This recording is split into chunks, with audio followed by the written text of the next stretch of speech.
The villains not only kill people, they torture the victim's brains to the point of disability. The ultimate form of psychological manipulation doesn't lie in violence, but in shattering trust. Look at how the killer Victor held Claire captive in that dilapidated warehouse. He didn't resort to violence immediately. Instead, he used words like a scalpel to dissect the psyche. He exposed Adrian's bloody past, sowing seeds of doubt in the mind of a girl who was utterly alone and panicked. It's writing stories incapable. He wanted her to believe that her feelings were merely a perfect cover for a villain. This method of psychological manipulation is both sophisticated and perfectly ruthless. So everyone figured Claire Bennett's problem was a phantom limb, some sad echo where her arm used to be. Total misdiagnosis. The real sickness started with a name, Adrian Cross. This dude built her a digital safe space that was actually a cage, and he was about to reveal himself as the ultimate predator. In just a few hours, a wedding was set to become a full-blown psychological war zone, proving that her ability to be invisible wasn't a weakness, it was a shield. This is the story of how she went from a background character to the one thing a monster couldn't look away from. Picture this: Sonoma Valley, drenched in that late September sunlight that makes everything look fake. This is where Claire Bennett lives, basically trying to become human wallpaper, clutching her bag with her one good hand. The other sleeve is pinned up in a way her mom calls dignified, a word Claire absolutely hates because it's just code for hiding the truth to make other people comfortable. The crash 4 years back was a twisted act of love. She wrecked the car to save her twin, Stella, who walked away practically sparkling. She woke up 3 days later in a sterile hospital room to a doctor dropping the verdict. The arm was a total loss. His words were wrapped in that generic hospital sympathy. Her family's grief was so thick you could choke on it. Her twin, Stella, got hit with a massive case of survivor's guilt that fueled a promise of loyalty that burned out in about 8 months. Claire just breathes out, watching guests gather on the perfect lawn, a scene as fake and flawless as Stella's entire life. So, you plugging into the Matrix or what? It's her cousin Maya, radiating that annoying, perfectly practiced patience. I'm here, Claire says, completely deadpan. Your mom was asking, worried you'd make a run for it. I'm not going anywhere, Claire shoots back. Maya just walks off toward the chairs, not even waiting. Claire stays put, maintaining that personal buffer zone she uses to deflect the pity stares that always land on the empty space beside her. 200 guests, proof that Stella's whole intimate wedding pitch was a lie, revealing a much colder, more calculated agenda. Claire spots her parents up front. Her dad is an island of calm, but her mom is fidgeting with the flowers, her anxiety bleeding into the decorations. Claire! Her mom's voice slices through the buzz. You made it. I was getting nervous. Let me see you. Claire walks over, bracing for the inspection. Her mother's smile is a perfect paper-thin mask that doesn't touch her eyes as she grabs Claire's hand. You look lovely. That dress is very flattering. A total lie.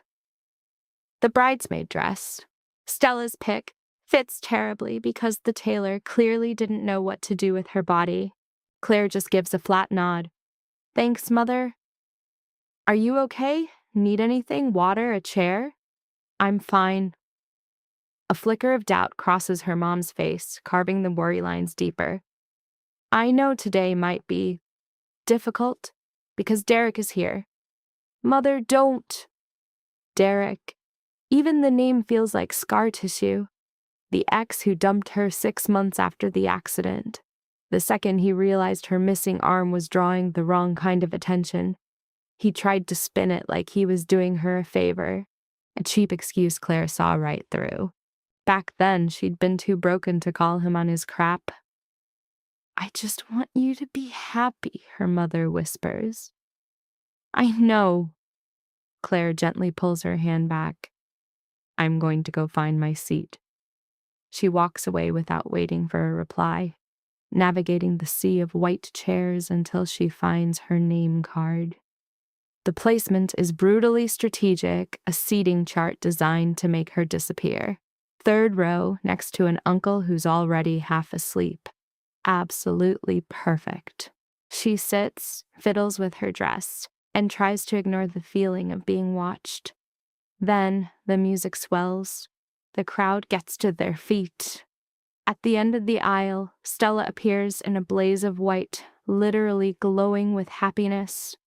Claire's chest tightens. Staring back at her is her own face. Same hair, same eyes, same bones. A cruel, living mirror of who she used to be. Stella is the complete version, the blueprint for a future Claire was robbed of. The rest of the ceremony is just white noise. Claire registers the vows, the slight tremble in Stella's voice, the final announcement. She plays her part, her body going through the motions of clapping and smiling. Then she makes a tactical retreat to the reception before anyone can corner her. The tent is a huge cave of white fabric and wood, glowing with expensive lighting. A band is setting up while waiters pass around champagne. Claire snags a glass and melts into a quiet corner at the back of the room. Her phone vibrates. The name on the screen, Adrian Cross, sends a jolt through her. She met him 3 months ago on a support forum for amputees, a dark corner of the internet that had become her only escape from the loneliness. He'd messaged her first, drawn to a comment she made about feeling invisible, and with that one move, he made her feel seen. Their chats quickly moved from text to late-night phone calls. He never once asked about her arm, a silence so profound and different that she started to crave it, to trust it. He saw her mind, not her missing limb. He was a total mystery, keeping his real identity and location private, which should have been a massive red flag. But her desperate need for the escape he offered bulldozed right over her instincts. He was the first person since the accident to make her feel whole. His text pops up. Adrian, status report on the wedding. Claire types back. Claire, survival mode is active. Adrian, is the threat assessment that severe? Claire, it's a beautiful form of overwhelming. Adrian, you realize you can always depart. Claire, familial obligation demands I stay. Adrian, it is your life, Claire. You only need to decide it is worth defending. She stares at his words, a piece of advice so sharp and direct it almost hurts. Before she can type anything back, her name is yelled across the tent. Claire, I found you. Stella weaves through the crowd, face flushed, and grabs her hand.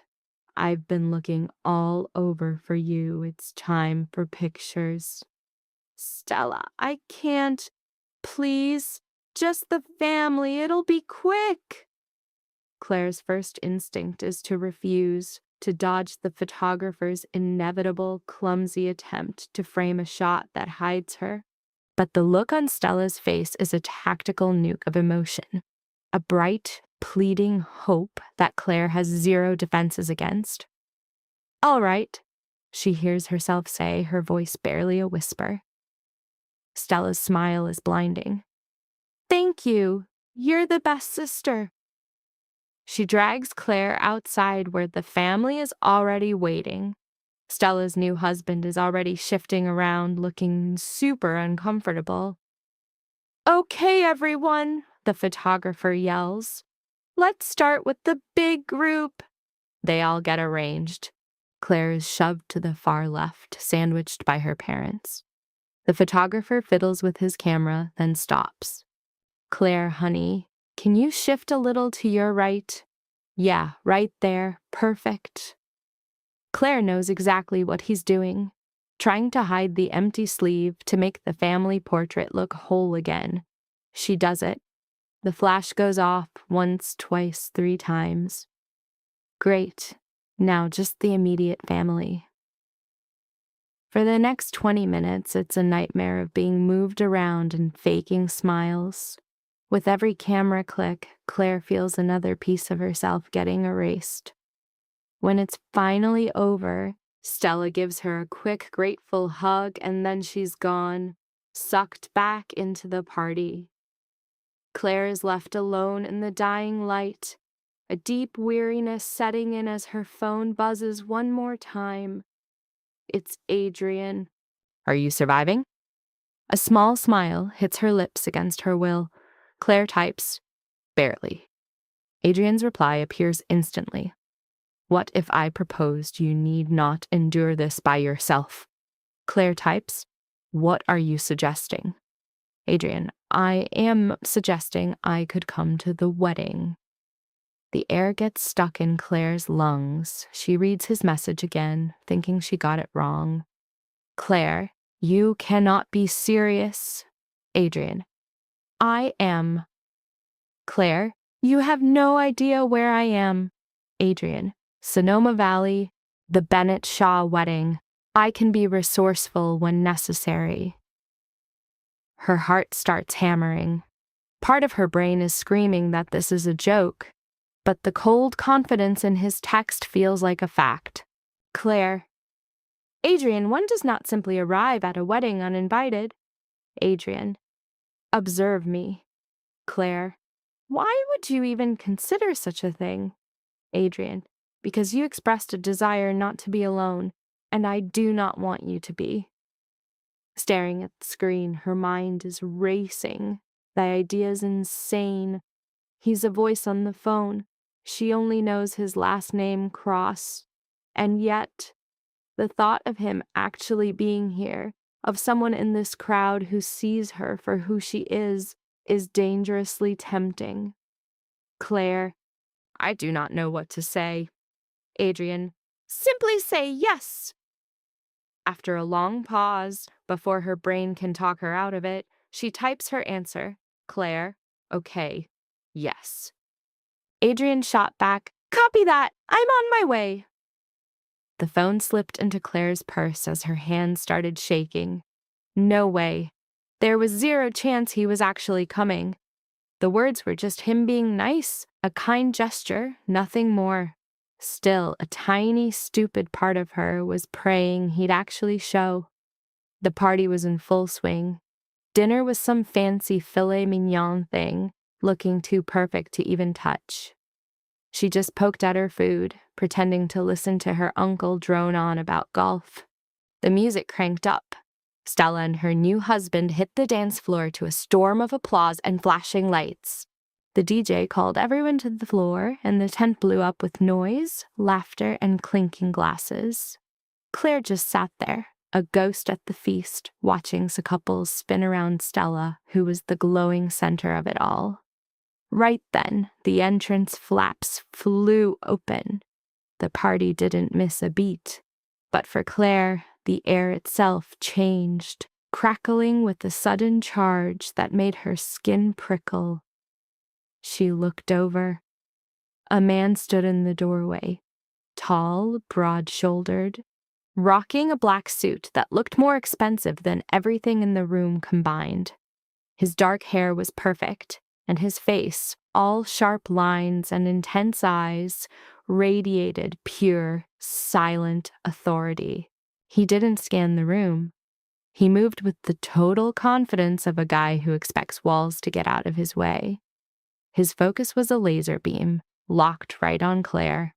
Her heart just stopped. This was impossible.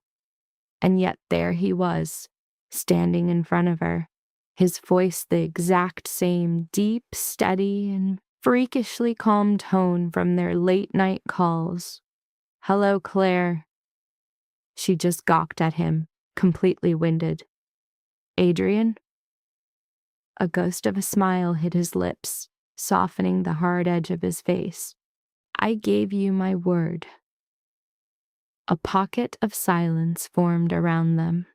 The stares weren't subtle anymore, and a wave of whispers started rolling through the crowd. Claire saw her mom across the tent, face pale, gripping her dad's arm for dear life. Stella stopped talking mid-sentence, her eyes bugging out. "You!" Claire's voice was barely a squeak. "You're really here." "My words mean something." He took the empty chair beside her with smooth, deliberate motions. "I assume this is okay." It absolutely should not have been. The sane thing to do was to tell him to get out, to ask what the hell he was doing here. Instead, she felt a wall she'd spent years building inside herself start to crack. "It is," she breathed out. His smile got a tiny bit wider. "Excellent." The gossip kicked into high gear, and she could hear bits of it. "Who is that?" "Never seen him before. He wasn't on the list." Then, quieter, with a shot of panic, "Is that Adrian Cross?" "Oh my God. It's him. What is he doing here?" Claire's forehead wrinkled. "Why is everyone looking at you like that?" Adrian's face was a total blank. "They recognize what I am." "And what's that?" His eyes locked with hers, and she saw zero apology, zero fear, just the cold, hard truth. "Someone you should not be seen with," he said quietly. Before that bombshell could even land, her father was at the table, his face a hard mask of pure rage. "Claire, a word. Now." A knot of absolute terror tightened in her gut. "Dad!" "Now."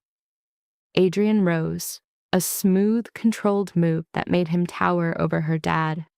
"Mr. Bennett." "Sorry for just showing up. I'm a friend of Claire's." Her dad's jaw went rigid. "I know who you are, Mr. Cross, and you were not invited." "That's a fact. I wasn't." Adrian's voice was still polite, but it had a core of pure steel.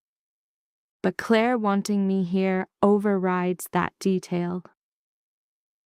"Claire has no idea what she wants." Her father's voice was a low, dangerous rumble. "And you need to leave before you cause a major problem." "Dad, stop it." Claire shot to her feet, her heart hammering her ribs. "He is my guest." Her father's glare felt like a physical slap. "Claire, you have no idea what you're doing." "Maybe I don't," she shot back, her voice shaking, "but for once let me have my own screw-up." The silence that followed was heavy enough to choke on. Her father's eyes bounced between her and Adrian. Finally, he took a step back. "Fine," he bit out, his voice a strained whisper. "But when this thing blows up, don't say I didn't warn you." He turned and stalked away. Claire fell back into her chair, shaking like a leaf. Adrian sat back down, his face unreadable. "I'm sorry about that." "For what?" "For making your night complicated." She shook her head. "You haven't complicated a thing. You're the only person here who actually chose to be with me." His expression softened. "That isn't true." "It is," she insisted, looking down as her voice cracked.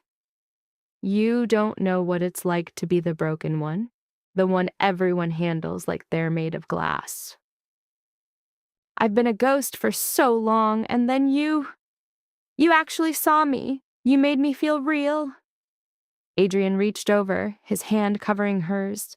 The touch was warm, solid, and so real it was shocking. "You are real, Claire," he said, his voice now gentle. "More than you know." She looked up at him, and for a split second, the chaos of the party just vanished. There was just the anchor of his hand and the weight of his words. Then a scream ripped through the tent. Claire's head snapped toward the sound, her heart seizing. as guests scrambled back from the entrance in a tidal wave of fear. 3 men stood there. They were dressed in black with grim faces, and they were all holding guns. In a fraction of a second, Adrian was on his feet, literally becoming a human shield between Claire and the entrance. "Get behind me," he commanded, his voice now stripped of every bit of warmth. "What is happening?" Claire's voice was a tiny thread. "A problem I was hoping to avoid tonight." One of the goons stepped forward, leveled his weapon, and his voice boomed through the panic. "Adrian Cross, you have 5 seconds to give up, or every single person in this tent dies." The gunman didn't even wait, he just started the countdown. 5. Claire's entire body froze. She couldn't breathe, couldn't think. The gun wasn't a toy, it was a heavy, real piece of metal aimed at all of them. 4. Adrian's hand locked onto her wrist, not hard enough to hurt, but with a grip that screamed, this was life or death. "On my word," he muttered, just for her to hear. "Run for the back exit. Do not look back." "I'm not leaving you." 3. "Claire." Adrian's eyes grabbed hers, and the raw power in them was insane. "I need you to trust me." She didn't have time to answer. He turned, took a step forward, and raised his hands in a move that looked like both surrender and a challenge. "Victor," he said, his voice cutting clean through the fear. "You always had a taste for the dramatic." The man, Victor, cracked a smile that sent a shiver down Claire's spine. "Adrian, it's been a minute." "Not nearly long enough." "Ouch, that stings." Victor lowered his gun a little, but his guys stayed ready. "I figured you'd be thrilled to see an old friend." "Friend was never the word for us." "No?" Victor's eyes took in the whole disaster, the terrified guests, the shattered glass, Stella frozen in her fancy dress. "Then what did we call it? Associates? Brothers? Or was there another name for what we were?" Adrian said nothing. He was standing perfectly still, but Claire could now see the coiled tension in his shoulders, his hands slowly balling into fists. Victor's sick grin got wider, like a shark smelling blood. His question was a weapon aimed to cut Adrian open in front of everyone. "You never told them where you came from, did you?" This captive audience was the perfect stage. Adrian's silence was a confession. Victor stepped forward, guessing that guys like Adrian only surface when the game totally changes. Then his eyes slid to Claire, marking her as the real target. A deep chill took hold of her. Adrian moved to block her, a useless gesture. Victor's math was simple. A man like Adrian doesn't crash a wedding unless there's a damn good reason. The woman Victor figured was the key to this new life, which made her the perfect pressure point. He shifted his aim, the barrel of his pistol finding Claire, locking down his control of the situation. "Now she has my attention too." The room absolutely erupted in pure panic. A screaming mob of guests surged back, flipping tables and chairs. Claire's father made a desperate move, but one of the goons swatted him away like a fly.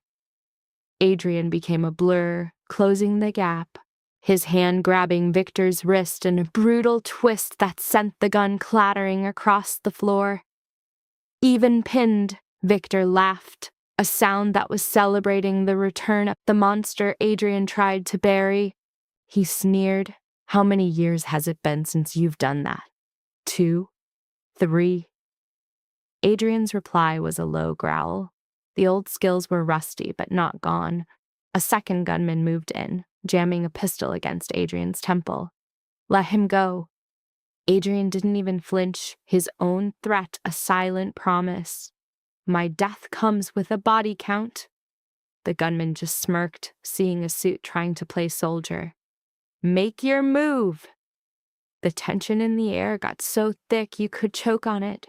Claire's heart was about to pound out of her chest. The guests were now a crowd of horrified statues, their silence broken only by her mother's quiet, terrified sobs. Claire's sister was a ghost in her husband's arms. Claire was totally paralyzed, a phantom ache flaring in her leg for the first time in ages. Victor kept talking, breaking down Adrian's psyche piece by piece. The fantasy that he could ever ditch his true self. His fake sympathy was just a mask for his cruelty, explaining how their past was a permanent stain. Enough!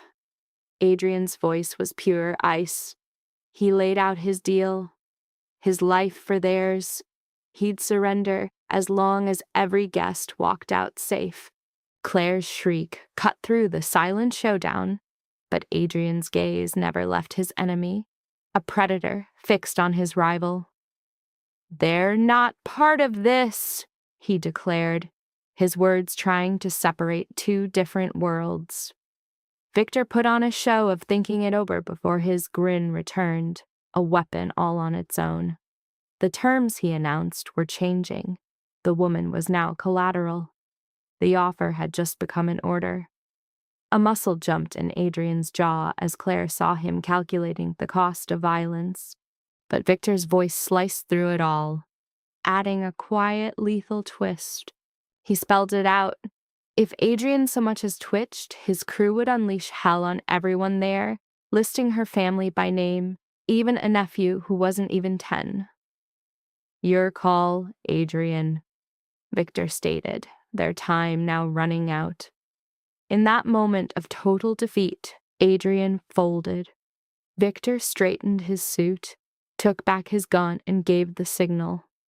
As hands grabbed Claire, she stumbled back, the hit sparking a universe of pain behind her eyes as she heard Adrian yell her name. A sound ripped from his very soul. She watched him fight his restraints, his eyes a war zone of pure rage and total helplessness. A goon hauled her up, his fingers digging into her like clamps. Move. Her attempt to protest was smothered by a hand over her mouth. They were herded out in a grim line, Adrian's eyes glued to hers. The night air felt like ice on her skin, a sharp contrast to the suffocated horror they left behind. A black SUV idled at the curb, awaiting executioner. With a sharp nod, Victor yanked open the back door. Adrian was thrown inside, then Claire was pushed in after him, the door slamming shut on their fate with a heavy boom. While a fourth guy took the wheel, Victor rode shotgun. The SUV was moving before Claire even got her breath back. She shrank against the door, hit by a massive, violent tremor. Next to her, Adrian was a statue of contained fury, his eyes locked on the road ahead. Her question about where they were going was a tiny whisper. Victor's reflection smirked back. Someplace private. It was a spot, he explained, for squaring up old tabs. His eyes landed on Adrian. You dropped off the face of the earth 3 years ago. You left a power vacuum. Adrian's reply was flat. I was out. In our business, nobody gets out, Victor shot back. Marcos was convinced you were plotting a takeover of his turf. He added that news eventually got out of Adrian building a normal life, hitting up therapy and support groups. His stare then flicked over to Claire. Getting attachments? The word made Claire's gut twist. Adrian's hands balled into fists. She has nothing to do with this. Victor just smiled. She's important to you. That makes her important to us. That's the first rule of the game. You're making a mistake. Victor twisted in his seat, the pistol now resting on his knee like it was nothing. Am I? You're tied up. She's about to fall apart. My math seems dead on. Adrian didn't answer, but the vein pulsing in his temple was screaming for war. They drove on in a silence so thick it felt like it could crush them. The city lights vanished, replaced by a lonely highway that bled into dark, twisting roads. Claire tried to memorize the turns, a hopeless move against the confusing terrain and her own mounting panic. Any scream of fear died in her throat. After about 20 minutes, the SUV stopped cold in front of an abandoned warehouse, a skeletal wreck against the black sky. Victor stepped out first. Get them out. The driver pulled Claire from the SUV. She had to lean on the car to stay upright. They yanked Adrian out next, and even with his hands bound, he automatically moved his body to shield hers. Inside, the air was thick with the smell of rot and disuse. A single busted bulb lit up the huge space where Victor was waiting. Put her in the chair. One of the thugs found a rusted metal chair and shoved her down into it. Her limbs felt like they belonged to someone else. They forced Adrian to his knees next to her. He didn't fight it, his eyes staying on her. Crouching in front of him, Victor laid out the rules of engagement. Give me what I want and she might go home. If you don't... The threat hung in the air, thick and heavy. Adrian got the message. Where is the ledger? Adrian played dumb. The crack of Victor's fist hitting his jaw was sharp and loud. Claire flinched. A smear of blood appeared on Adrian's lip, but he kept his mouth shut. Victor asked again. The ledger. The one that belonged to Marcos, he clarified. A list of names, places, bank accounts. Adrian spat a glob of blood and defiance onto the floor. It's gone. I torched it 3 years ago. Victor watched him for a long beat, then calmly pulled out his pistol. He didn't point it at Adrian. He aimed it right at Claire. The room felt like it was about to explode. Try that answer again. Panic finally shattered Adrian's voice as he swore he was telling the truth, that he had to destroy it. Victor argued that without the list, Adrian was a problem and Claire was just extra baggage. The click of the hammer was like a thunderclap. Stop. The word was a crack in his armor. Stop. There's a second copy. Victor let the silence that followed press down on them. The unspoken question was where? A safe deposit box downtown? Adrian swore he could get it, but he needed time. The ultimatum was instant. How much? A day, maybe 2. After a second, Victor gave in, lowering his gun. The guy had 24 hours. Any tricks, and the girl would be sent back in pieces. The room spun as Claire felt sick. Adrian's voice was tight. I'll get it. Good. Victor motioned to his men. Take him to the back. The woman stays here. Adrian fought their grip. You said if I cooperated? I said she might go home. I never said when. Victor's grin was a predatory slash. Think of this as your motivation. He was then hauled violently toward a door at the far end of the building. He kept fighting, yelling her name, every sound breaking her a little bit more. The door slammed, leaving her alone with Victor's thugs. The boss himself sat on a crate nearby. So, your name is Claire? Her stone-cold silence was met with his cold analysis. The quiet type? I can respect that. He leaned in. The irony here is off the charts. Adrian spent his whole life in this world. He knows how it eats you alive. And then he finds you, a delicate, broken little bird, and suddenly decides he's a knight in shining armor. He let out a soft laugh. It's almost a cliché. I don't know what you're talking about. Claire whispered. Of course you don't. Let me guess. He gave you the edited version of his life. A dark past he was escaping, right? You bought it because he made you feel protected. He made you feel special. Victor's face went hard. Let me give you the real story, sweetie.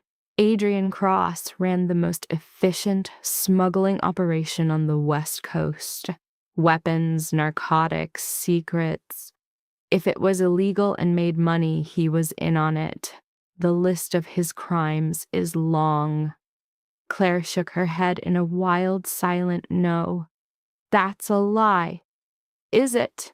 Think about why a man with his background would ever get interested in someone like you. What could you possibly offer him? A beat. Unless, of course, you were useful. A cover. A way to look normal. He's messing with your head, Claire. Don't listen. He said he was leaving, but he was really getting ready to disappear again. That's just how guys like him operate. You don't know the real him. I, on the other hand, have a complete file on his entire life. Victor got to his feet. I know he left because he couldn't take the heat anymore. He didn't have the guts for what we had planned. He got sentimental, and look how that turned out. Stuck in a back room while I get to decide what happens to his girlfriend. A tremor started in Claire's hands. She wanted to scream, to deny everything he was saying, but the seed of doubt was planted. His late nights, his vague answers, the way he handled himself at the wedding, like a man who wasn't scared of anything. Who was the real Adrian Cross? What was the real reason he'd saved her? Victor checked his watch. I have to make some calls. Luca, you watch her. If she even blinks wrong, you will break her other arm. The guy, Luca, grunted yes. He was younger than Victor, maybe in his mid-20s with a nasty scar down his left cheek. He leaned against a wall, watching her like she was a problem he was waiting to solve. Victor left. The warehouse was filled with the hum of old electricity and the sound of Claire's own ragged breathing. She sat there, trying to think straight, but only one question was screaming in her head.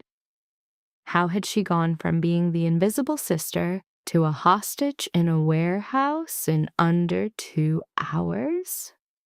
Time was starting to melt away. Her phone was history, swiped during the snatch and grab. The dress she wore was ripped to shreds from her tumble. Her shoulders screamed from where Luca had manhandled her. And deep inside this dump, Adrian was trapped. And for all she knew, he was bleeding out, plotting, or just as terrified as she was. The back door creaked open. Claire's head snapped up. It was Adrian, all right, or more like he was shoved into the room. His hands were still tied, a fresh bruise painting his cheek. But his eyes were sharp, and they went soft the second they landed on her. Right behind him, Victor stepped out of the shadows. So, slight change of plans. Luca peeled himself off the wall. Boss. Marco's just called. He needs proof that Adrian's playing ball. Victor marched over to Claire, yanking her to her feet by the arm. Which means we're shooting a little movie. Adrian is going to tell Marcos where the list is. And if he gets cute, he jammed the cold barrel of his gun against Claire's temple. Well, we all know how this ends. Claire forgot how to breathe. Adrian went dead still. Victor, don't. Then it's show time! They were shoved in front of some goon holding up a phone. Victor kept the gun glued to Claire's head, his other hand digging into her shoulder like a vice. Action, Victor ordered. Adrian stared straight down the camera lens. His voice was freakishly steady, like a thin sheet of ice over a raging panic attack. The list is in a safety deposit box, First National Bank downtown. Box 473. The keys taped under the desk in my old place on 7th Street. Apartment number, Victor snapped. 308. Perfect. Victor pulled the gun away. See, simple. The recording stopped. Victor shoved Claire back at the chair and told his crew to haul Adrian to the back. Before they moved an inch, the main warehouse doors freaking exploded inward. Every head whipped around. All Claire saw were blinding headlights, a blur of bodies and yelling, and then the insane flash-bang of gunfire. The whole world just became a tornado of light and noise. Luca yanked Claire behind a stack of crates as the air filled with whistling lead. A scream ripped out of her when Adrian appeared, hands free, knuckles bloody raw, and a wild look in his eyes. "Stay down!" he roared over the racket. "What is happening?" "Rival bidders must have tailed us." He peeked over their cover, snapping back as the wood next to him splintered. "We gotta move. Can you run?" Yes." "Then run." His hand locked onto hers, a solid anchor pulling her into the chaos. They dodged through the firefight toward an exit, a desperate scramble through a symphony of total destruction. Claire's legs felt like jelly, but Adrian's grip was an iron force dragging her forward. They blew out of the building into the night, the gravel lot behind them lit up by muzzle flashes. Adrian dragged her toward a thicket of trees, and they were swallowed by the darkness, branches scratching at Claire's face. The gunshots faded, replaced by angry shouts and roaring engines. Deep in the woods, they collapsed behind a huge fallen log, their lungs on fire, Claire's entire body shaking uncontrollably. "Are you hurt?" Adrian's hands were on her face, checking her over like a paramedic. I don't know. Look at me, Claire, look at me." She did. His face was a mess of dirt and blood, but his eyes were eerily calm in the middle of it all. "We are going to be safe," he said, like it was a fact. "I promise you." "You can't promise that." "I just did." The crack of a twig turned Adrian to stone, and he yanked her behind him. The threat was just a deer, spooked by the noise and bolting into the trees. He let out a breath. "We have to keep moving, get some distance." "Where are we going?" "Town's about 3 miles east. We can find help there." And Victor's got much bigger issues right now. Adrian pulled her back to her feet. "Let's go." They moved like ghosts through the forest. Claire's dress got shredded by thorns and her feet screamed in silent agony. Her breathing was a ragged, frantic beat. She just kept going, pulled along by Adrian's hand, feeling like if she stopped, she would completely fall apart. After what felt like an eternity, they broke through the trees onto a paved road. Way up ahead, a dim glow meant a town.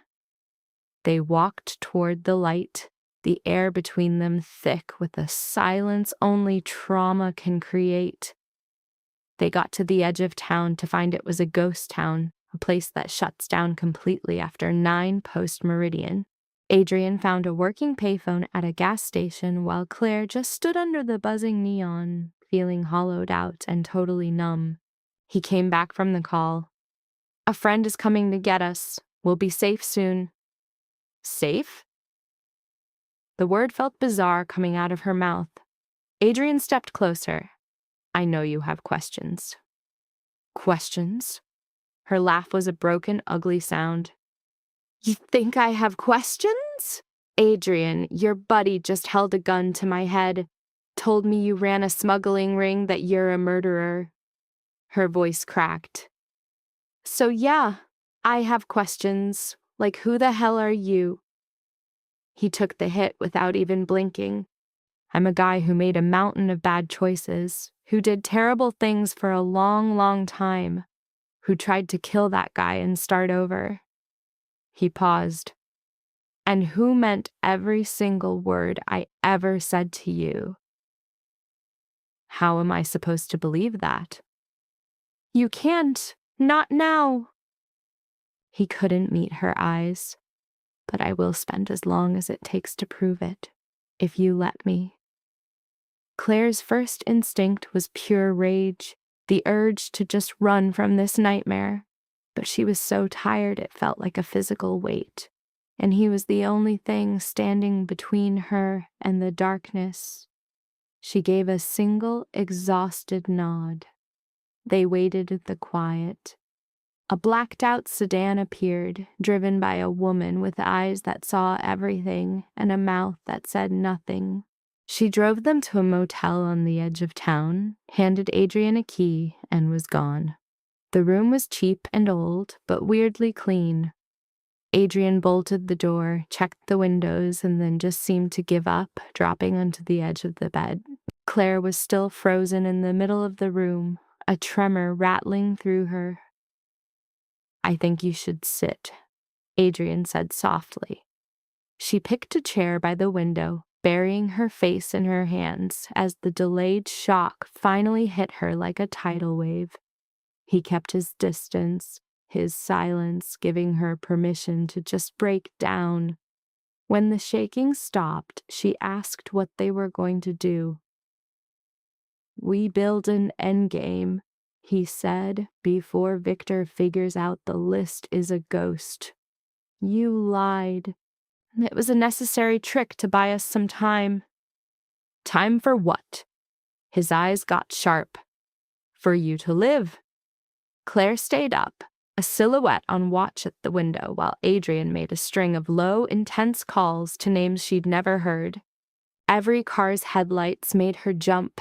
Every noise in the hall made her flinch. Around 3 a.m, Adrian finished a call and sat across from her. His collar was torn. A thin line of dried blood was on his temple, and his face was a map of pure exhaustion. That was Marcus Chen, he said. He's going to help. Who is Marcus Chen? An old associate, someone I trust. He scrubbed his face. He's digging up intel on Victor's movements, who he'll target next, and who he's teamed up with now. And then we get you somewhere safe while I neutralize the threat. A muscle jumped in her jaw, meaning while you go back to being that. No, I mean while I fix the mess my own arrogance made, thinking I could just walk away. He looked right at her. I never wanted you in this, Claire. You have to believe me. I don't know what to believe anymore, she said, her voice flat. You let me think you were a normal guy with normal problems. And the whole time you were what? A criminal? A smuggler? Yes. The simple confession hit harder than any lie could. She crossed her arms over her chest, a weak defense. For how long? 8 years. Started when I was 22. It ended 3 years ago when I got out. What made you stop? A heavy quiet filled the room before he spoke. I watched an innocent person die, and I had to face the story I told myself, that I just moved packages, that I wasn't responsible for the end result, was a lie I needed to function. He breathed out. I hit a moral brick wall in my head and I shattered. Just like that? Exactly. I told Marcus I was done, erased my tracks, changed my data, and moved. He looked down at his hands. I was trying to build a new person. And Victor? Victor was Marcus's heavy. He kept the peace in the operation. Me leaving was a huge insult to him. He saw it as breaking the code, an act that made him look weak. Adrian's face hardened. He never stopped looking for me. I just seriously underestimated how far he would go. Claire processed this, the pieces clicking together into a horrifying picture. How did he find you? I don't know. My security was airtight, all encrypted comms, no personal info shared. He paused. But if he knew about our private messages, he could have used traffic analysis on the forum to pinpoint your location. Then this is my fault. No, Adrian shot back instantly. The fault is 100% mine. You had zero say in any of this. Yeah, but I'm the one who handed him your proof of life. He crashed the wedding because of me. Her voice got tight. My sister's wedding, Adrian. He blew it up because of me. He blew it up because of my history, he shot back, dead serious. Don't even think about carrying that weight. But it was too late. Guilt was already twisting her up inside. She could see Stella, a statue in her wedding dress, the cold shock of the gun, her mom's panic, her dad's fury, a total catastrophe he cooked up using her online footprint. I gotta call my family, she choked out. Seriously, bad move. Victor could have them wired. Doesn't matter, they probably think I'm already gone. After a beat, Adrian slid his phone over to her. Make it quick. Don't tell us where you are. Claire snatched it, her hands shaking like crazy. She dialed, and her dad picked up before it even rang twice. Hello? His voice was shredded from stress. Dad, it's me. Claire, oh, thank God. Where are you? Are you hurt? I'm not hurt, and I'm safe. Where are you? He demanded again. I can't say. I just needed you to know I was okay. A muffled sound, then her mom's voice came on, stretched thin. Honey, just come home. We can figure this out. You can't figure this out, Mom. Then let the cops figure it out. They're here. They've been here all damn night. They need your statement. Claire's chest seized up. Put one of them on. A pause, then a new voice. All business. This is Detective Sarah Reeves. Is this Claire Bennett? Yes. Can you tell me where you are right now? No. Claire, if you're being held against your will, I'm not. I left on my own. With Adrian Cross? Claire's eyes shot to Adrian, who had the perfect poker face. Yes. Are you aware of who Adrian Cross is? I'm starting to get the picture. The detective's whole vibe changed. Then you know you're in danger. There's a file, Claire. We're talking arms trafficking, money laundering, syndicate ties. Has he threatened you in any way? No. Then why won't you come in? Because the psychos from the wedding are still running loose, and me showing up puts a target on my family's back. Her voice cracked. I can't do that to them again. We can offer protection. No, you can't. You have no idea what you're dealing with. Then explain it to me. Claire squeezed her eyes shut. His name is Victor Kane. He wants something he thinks Adrian has, and he'll kill anyone to get it. So yeah, a dead silence hit the line. Victor Kane, are you positive? That's the name Adrian gave me. An even longer pause. Claire, listen to me very, very carefully. Being with Adrian Cross, and now with Victor Kane in the mix, puts you in extreme, extreme danger. These aren't your average thugs, I know what they are.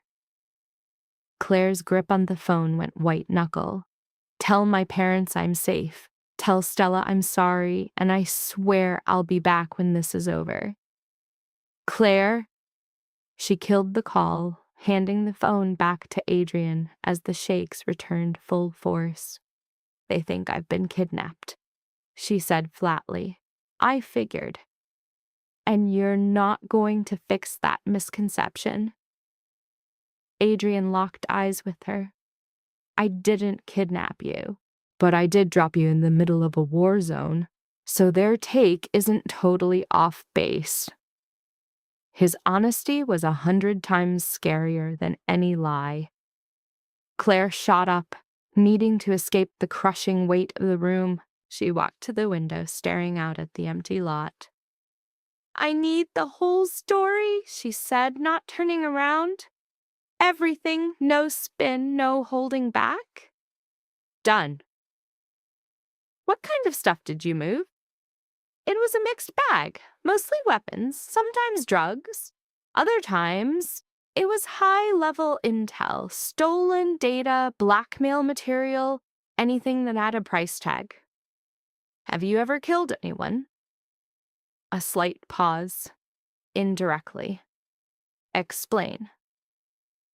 "It means I gave orders that ended with people dead. I ran with guys who kill for a living. I looked the other way when violence made me money." His voice was flat, but it couldn't hide the self-hatred underneath. "So, while I didn't pull the trigger, my hands are filthy." A wave of pure disgust washed over Claire. "And you thought you could just walk away from that life and hit the reset button?"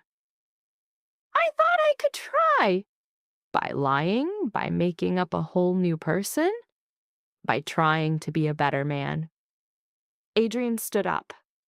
"I get how this looks. I know what you have to be thinking about me, but wanting to change, being sick of what I was, that was real, Claire. Us, that was real." "Stop." She spun around to face him. "You are not dragging me into this pity party. Don't you dare use me as your redemption arc." "That's not what I'm doing." "Then what are you doing?" "I'm saying that being with you was the first time I felt human, not like a weapon or a target." Maybe that was selfish. Maybe I should have stayed away, but I didn't, and now here we are. I will do anything and everything to keep you safe, even if it means you end up hating my guts. Claire just watched him. She could see a raw, almost desperate look in his eyes. And breaking all common sense, after the lies, the danger, the complete implosion of her life, some tiny part of her still wanted to trust him, which she knew was completely insane. "I need some air," she said. "Claire, it's not safe. I just need a second." She blew past him and out the door. The air before dawn was freezing. She got to the edge of the lot and collapsed on the curb, burying her head in her hands. She heard him walk up behind her a moment later. Adrian sat down near her, leaving a very deliberate gap of silence and air between them. For what felt like forever, neither of them said a word.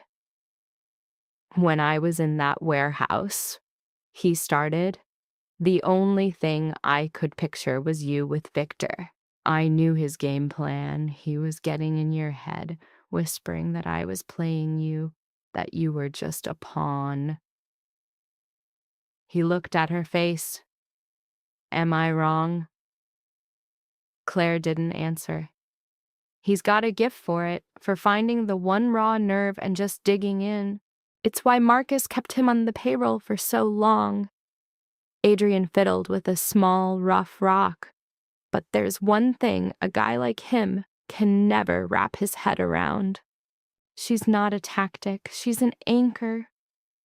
For the first time in 3 years, he said, he felt like he was living, not just surviving. Her voice came back, a quiet jab. "That's a hell of a lot of weight to put on someone you barely know." He nodded, admitting she had a point. The first bird of the morning chirped, a crazy contrast to the hours of pure adrenaline. "What are you going to do?" she asked, just needing some kind of plan. "Finish this. I'm handling it." He dodged, and the quiet rolled back in. Victor's game is pure greed. That list is basically a treasure map to an insane amount of cash. It's got names, accounts, shipping routes, a goldmine of raw data. The plan is a massive gamble. trade a perfect fake to spring Adrian. When she asked what happens if the bluff fails, a muscle in his jaw jumped. "Then I will force him," he said, his voice dropping into a colder, deadlier register. The shift in his tone sent a shiver right down Claire's spine.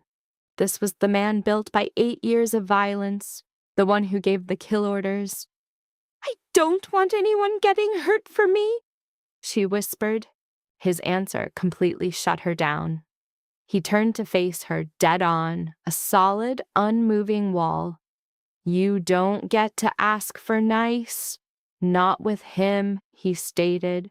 He listed off the specific threats Victor made against her, his whole reason for what was coming.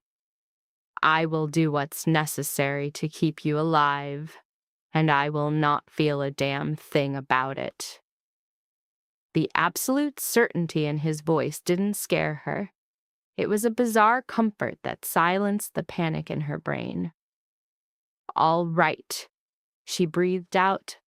The simple word seemed to throw him. "All right?" "All right. Do what you have to do." He scanned her eyes, looking for a trick. "You're sure?" "I'm exhausted, Adrian, and I'm scared out of my mind." Her confession kept going, the words sounding worn out. "And I have no clue who to trust, but you came for me. So yeah, I'm sure." Some of the hard lines in his face softened. He reached out, a slow, deliberate move, and took her hand. His palm was warm, the skin rough with calluses. "He will not touch you again," he promised. Claire squeezed his hand once, then let go.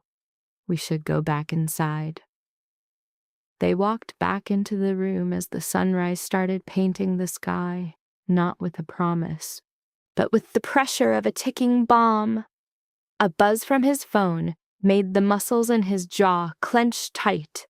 "What's the play?" she demanded. "Marcos just sent intel. Victor's not flying solo anymore. He's reactivated some old ghosts." He scanned the text on his screen. 3 of them from his old hit squad. They're linking up at a spot downtown. "And why there?" "Because I told him that's where the First National Bank was.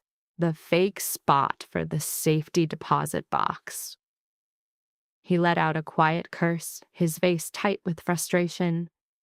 He's about to fact-check my story, find out it's a lie, and then the real hunt begins for us. "Got it," she said, her mind already calculating. "What's our window?" 12 hours maybe, could be less if he's quick. Then we have to get to him before he gets to us. He stared at her, trying to compute the sudden shift in her game plan. "What are you thinking?" "I'm thinking Victor expects you to run. He's betting you'll stash me and go dark, trying to protect me from the shadows." A jolt of pure adrenaline shot through Claire, but her voice was steady as a rock. "So, we're gonna do the one thing he'll never see coming. We're going straight to him." "That's a one-way ticket to the morgue," he shot back. "Everything about the last 24 hours has been completely insane," she countered, crossing her arms like armor. "You said you'd do anything, so let's do this. We give him a prize he wants, he lets us walk, and this whole nightmare is over." "Claire, you have no idea what you're asking." "Oh, I know exactly what I'm asking. You're going to whip up a duplicate of the list, one that looks legit, and I'm going to be the one to deliver it.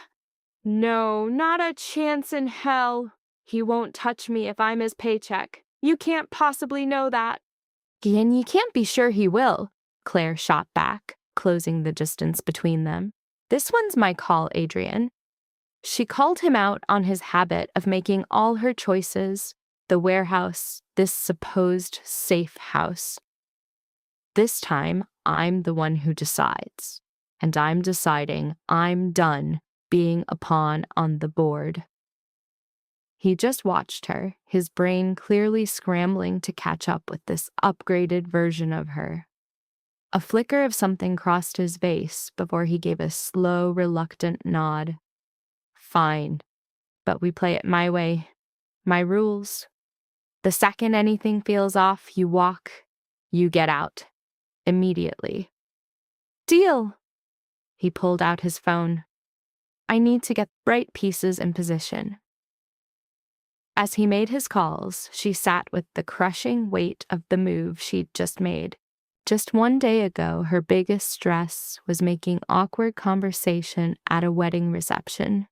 Now, she was setting up a face-to-face with a man who wanted her erased.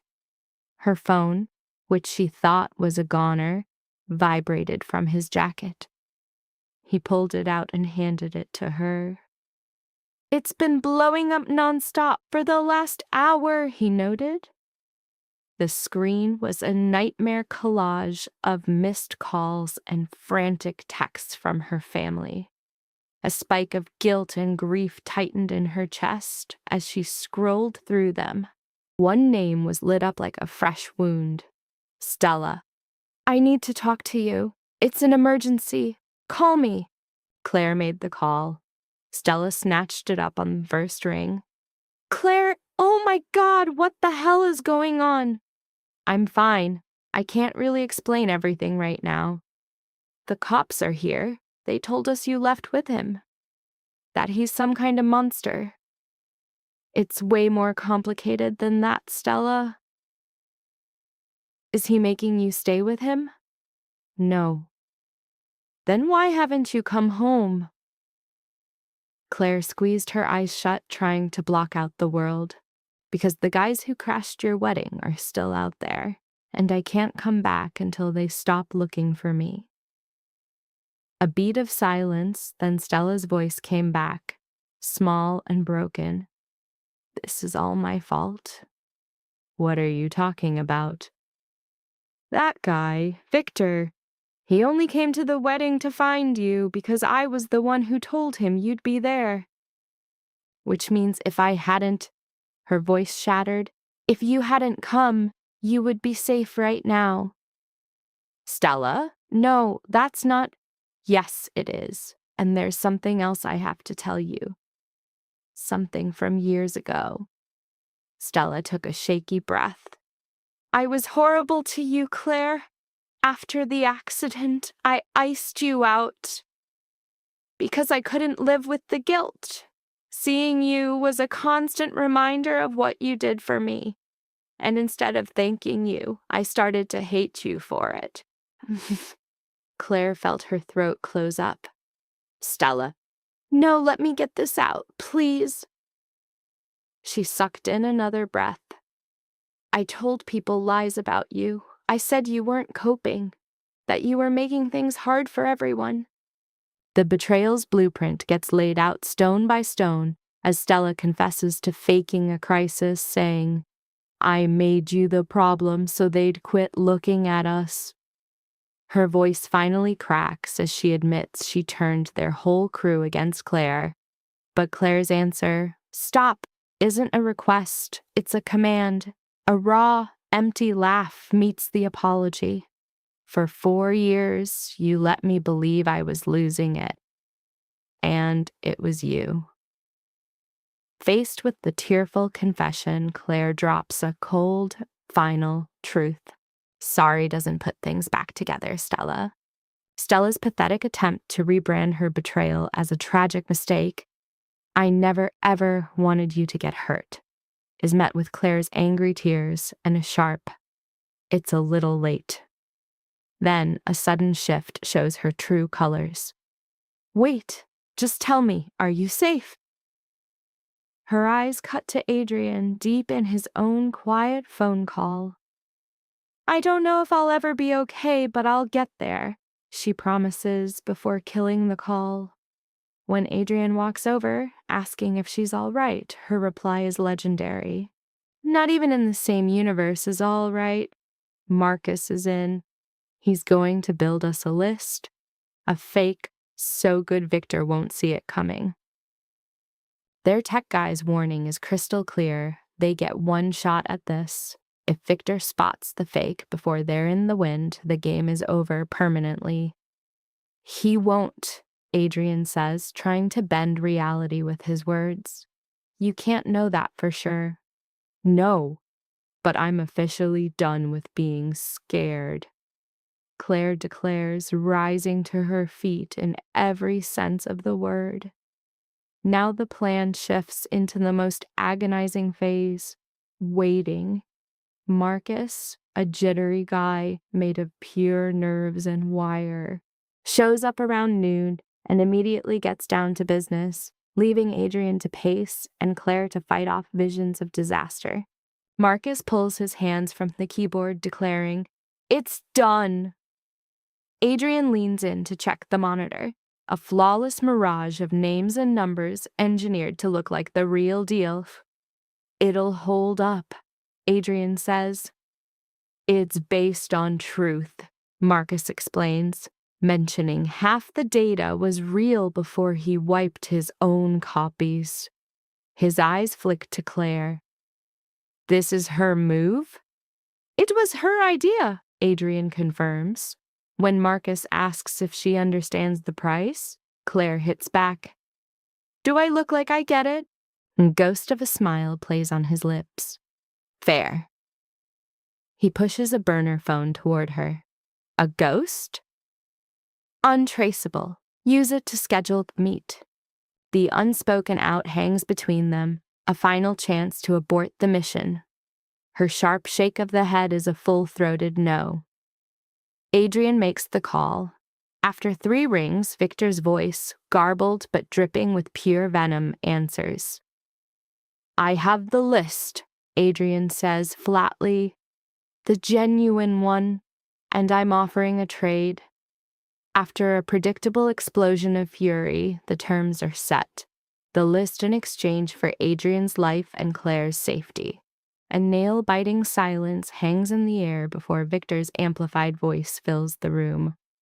"Name the place and the time." "Tomorrow night, Pier 19, you bring 4 men, tops." We do the exchange, and it's over. How do I know this isn't a setup? You don't. Adrian's leverage is total. "You are completely out of options. This is the last copy there is." His voice is pure ice. "Take the deal or don't." A pause, then the surrender. "Done! Tomorrow, 9 p.m. Victor's parting shot is a blood-curdling promise. "If this is a trick, they will never find what's left of her." The line clicks dead. Claire lets out a breath she hadn't realized she was holding. He agreed. "For now," Marcus cuts in, "you're walking straight into an ambush. He won't just let you go." "I know," Adrian says. "That's why we're bringing backup." "What kind of backup?" "The kind you want no part of." All the color drains from Marcus's face. "That world is over for me, Adrian." "I just need one call from you, to one person who still owes me." Adrian says the name, and Marcus squeezes his eyes shut like he's in pain. "You are clinically insane." "That's a definite possibility. Are you going to do it?" After what feels like an eternity, Marcus folds. "One call, and that's it. After that, I don't exist." "That's all I'm asking." 20 minutes later, Marcus is gone, looking like he aged 10 years. Claire immediately turns to Adrian, asking who he called. "A former associate of Marco," he says. "Someone with enough firepower to make Victor keep his word." "And what if this person is a no-show?" Then we improvise. Claire lets out a brittle, sharp laugh. "That's a terrible plan." "Yeah," Adrian agrees. "It is." Night came. They ate a meal that tasted like cardboard and tried to sleep in shifts. But real rest never came. Whenever Claire shut her eyes, all she could see was Victor's face and the flash of a gun. The sun found her completely hollowed out, a shell filled with equal parts dread and determination. The ancient coffee maker in the room spit out something that tasted like ash. "You don't have to do this," Adrian said for what seemed like the 100th time. "Yes, I do. Claire, if I don't do this now, what's the end game?" The question just hung there, unanswered. Victor would never stop hunting, never stop threatening, never stop burning her world to the ground. With a thud, she put her mug down. "This is the only way out, so I'm seeing this disaster through." After a long, calculating stare, Adrian just nodded. "All right then, let's get ready." Their day became a blur of mission prep. Adrian ran her through the entire op 3 separate times, hammering home every move, every counter, and every silent signal for when it all went wrong. She struggled to absorb the details of a plan that felt completely insane. Around 4 o'clock, the burner phone vibrated. He answered, listened, and his face turned into a stone mask. "Understood," he said. "We'll be there." He killed the call and turned to Claire. "That was Marcus. Our backup is a go. They'll be set up by 8:30. "Did he mention who they are?" "No, and I made damn sure not to ask."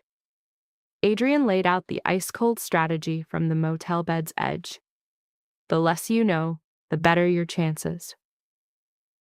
If Victor started pressing him for info, he couldn't spill secrets he was never told. Claire finished the thought herself, hating how much sense it made. They ditched the motel at 7, climbing into another ghost sedan Marcus had provided. As they went over the bridge, the city lights below seemed unreal, like a view she might be seeing for the very last time. She shoved that thought down. Pier 19 was a rust bucket relic from the industrial sector, a stretch of waterfront left to rot when the shipping business moved on a decade before. It was a graveyard of hollowed-out structures, the kind of place you go to disappear. Adrian cut the engine 2 blocks away. They sat in total silence. "Do you have the signals down?" Adrian asked. "Touch your left ear, I'm gone. Your hand in your pocket, I'm right behind you. If you use my full name, I vanish. And if you tell me to leave, I'm out of there." Claire's voice was steady as a rock, a huge contrast to her trembling hands. "I know the plan, Adrian." A tiny crack appeared in his solid composure. "I'm sorry for all of this, for yanking you into my world, for—" "Quit saying sorry and focus on keeping us alive," Claire snapped back. "You can deal with your guilt trip later." The faintest hint of a smile touched his lips. Agreed. They stepped out into the night air, thick with the smell of salt water, oil, and decay. From the glove compartment, Adrian pulled a small black handgun. A cold dread coiled in Claire's gut. "You promised no weapons." "I promised I'd aim for a clean trade, but I'm not walking in there completely defenseless." He checked the clip, then tucked the pistol into the back of his waistband. "Stay on me." The warehouse loomed ahead of them, its black windows like empty eye sockets. Claire's heart hammered her ribs as they got closer and finally saw them, Victor and his 4 goons waiting. Victor stood right in the middle, oozing an air of bored superiority. "Adrian Cross!" he shouted as they got within 20 feet. "Right on time, I'm impressed." "Let's just get this done," Adrian replied. "Where's the drive?" Adrian held up the USB stick that Marcus had given them. "It's right here. Where's your boss?" "Marcos doesn't get his hands dirty with these things anymore. You know the deal." Victor's eyes shifted to Claire. "Hello again, darling. You look awful." She was well aware it was true, filthy, exhausted, and wearing what was left of a dress. Still, she tilted her chin up. "The feeling's mutual," Victor chuckled. "Ooh, so she's still got some fire left. I like that." He nodded at Adrian. "The drive. Let's see if you've finally decided to stop lying." Adrian moved forward. Claire stood her ground, her gaze fixed on Victor's men, the stump of her arm burning with a phantom pain, ignited by adrenaline. Adrian stopped 10 feet short of Victor, holding out the drive like some kind of offering. Victor didn't even twitch to take it. This wasn't a deal. It was a showdown over the truth. How do I know this is legit? Victor's question echoed in the damp air, a direct attack on the whole meeting. "Plug it in and check!" Adrian shot back, playing a bluff he knew Victor couldn't call. "I don't bring a laptop to deals, you idiot."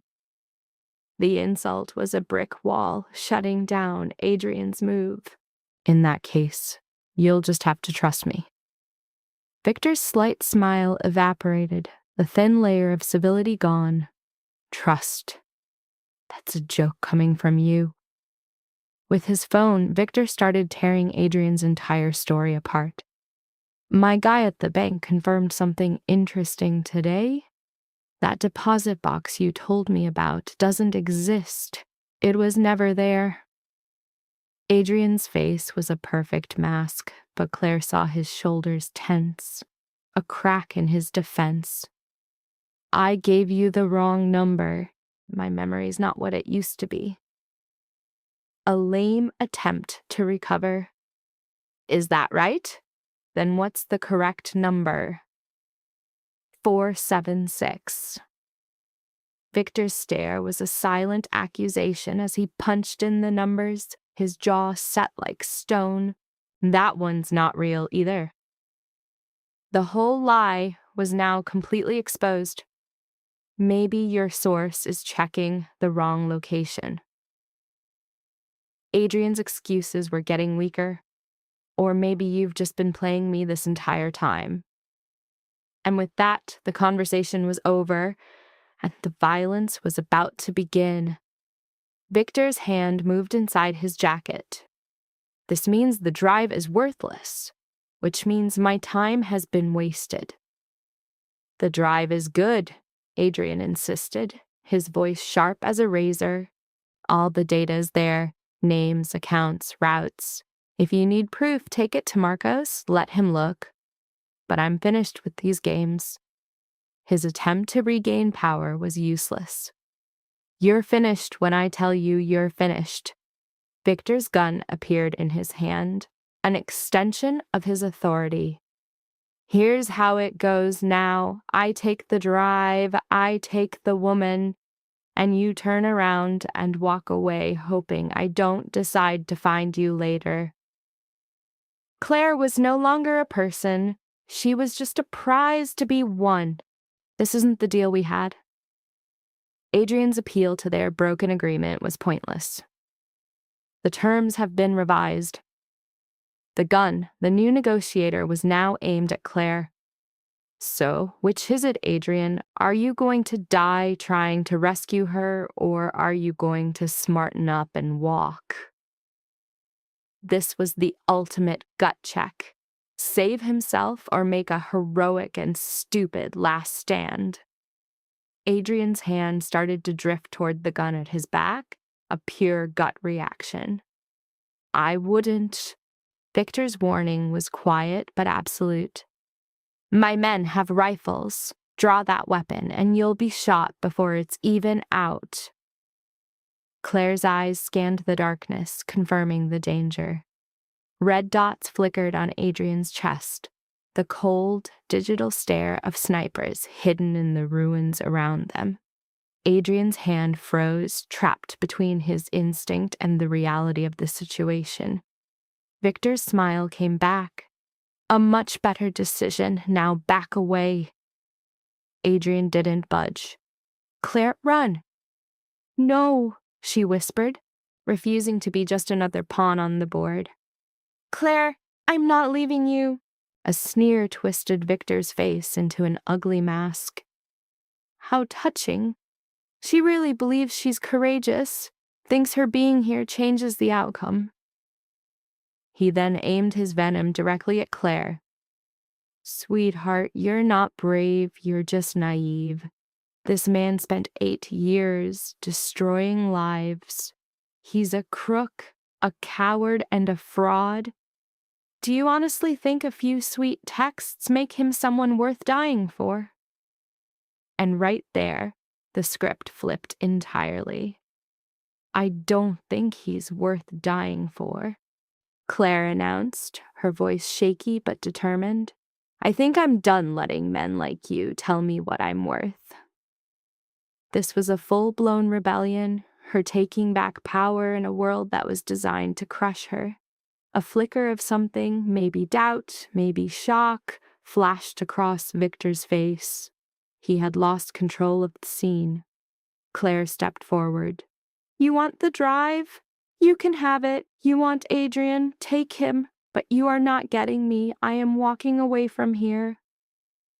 Her statement was a final offer with an unspoken threat that hung in the silence. You'll have to shoot me in the back. Claire, don't! Adrian's protest was swallowed by the night as she started to walk, a powerful act of defiance. A shiver of terror ran down her spine, but she didn't stop. Victor's pistol came up. Stop. She kept walking. I said stop. She was barely 5 feet away from him now. She could see the raw anger brewing in his eyes, smell the stale nicotine on his breath. You won't shoot me, she said, her voice quiet and confident. Because the second you do, Adrian will kill you. Even with your snipers, his one and only move will be to take you down. We both know it. There's no point in pretending. She had just turned their own knowledge of Adrian's ruthlessness into a weapon. For a long, breathless moment, the pier was dead silent except for the lapping water. Then he lowered the gun. You have a lot of nerve, he admitted. I'll give you that. Claire felt a surge of relief so strong it almost made her collapse, but she forced her legs to hold. Victor's gaze moved past her, landing on Adrian. She's right, isn't she? You would have killed me, even knowing you'd die a split second later. Adrian's reply was instant, with zero hesitation. Yes, that is precisely what would have happened. The simple logic of mutually assured destruction had carried the day. Victor put his gun away. Fine, take her. The drive is mine, and our business is concluded. Adrian held out the small device. Victor gave it a quick glance before pocketing it. If this is fake, Victor warned, it's not. It damn well better not be. Victor took a step backward. Go before I have second thoughts. Adrian was at Claire's side instantly, his hand finding hers as they started a slow retreat, their eyes locked on their enemy the entire time. They made it 10 feet, then 20. Victor's voice cut sharply through the tension. Adrian, one last thing. They halted. Marcos sends his best. He's happy you're not dead. He says the two of you need to talk. The message was a ghost from a life Adrian couldn't escape. A sudden tightening of an invisible chain. Adrian's grip on Claire's hand grew stronger. Tell Marcos I'm done. A faint, knowing smirk appeared on Victor's face. The message will be delivered, but we both know that in our world nobody ever truly gets out. They didn't reply, just kept moving backward toward the car. Adrian helped Claire inside before getting behind the wheel, driving 3 full blocks in a suffocating silence before the tension finally broke. Dude, That was completely insane, Adrian stated, his voice dead flat. I know. You could have gotten yourself deleted. I know. Never, ever pull a stunt like that again. A short, sharp laugh burst out of Claire. If we make it out of this, I swear I'll avoid all life-threatening plays. The car fell silent again as Claire watched the city blur by, her whole body buzzing from the confrontation. She'd faced down a monster and walked away, a victory that felt unreal. The buzz of Adrian's phone cut through the quiet. After a quick, hushed call, he let out a low curse. "What is it?" Claire demanded. That was Marcus. He says the drive is a cheap knockoff. Victor will figure it out in less than an hour. The showdown wasn't the end of it. So this is far from over. Nope. All we did was buy ourselves a tiny window. Claire squeezed her eyes shut. The epic win on the pier was just a timeout, not the final whistle. How much time?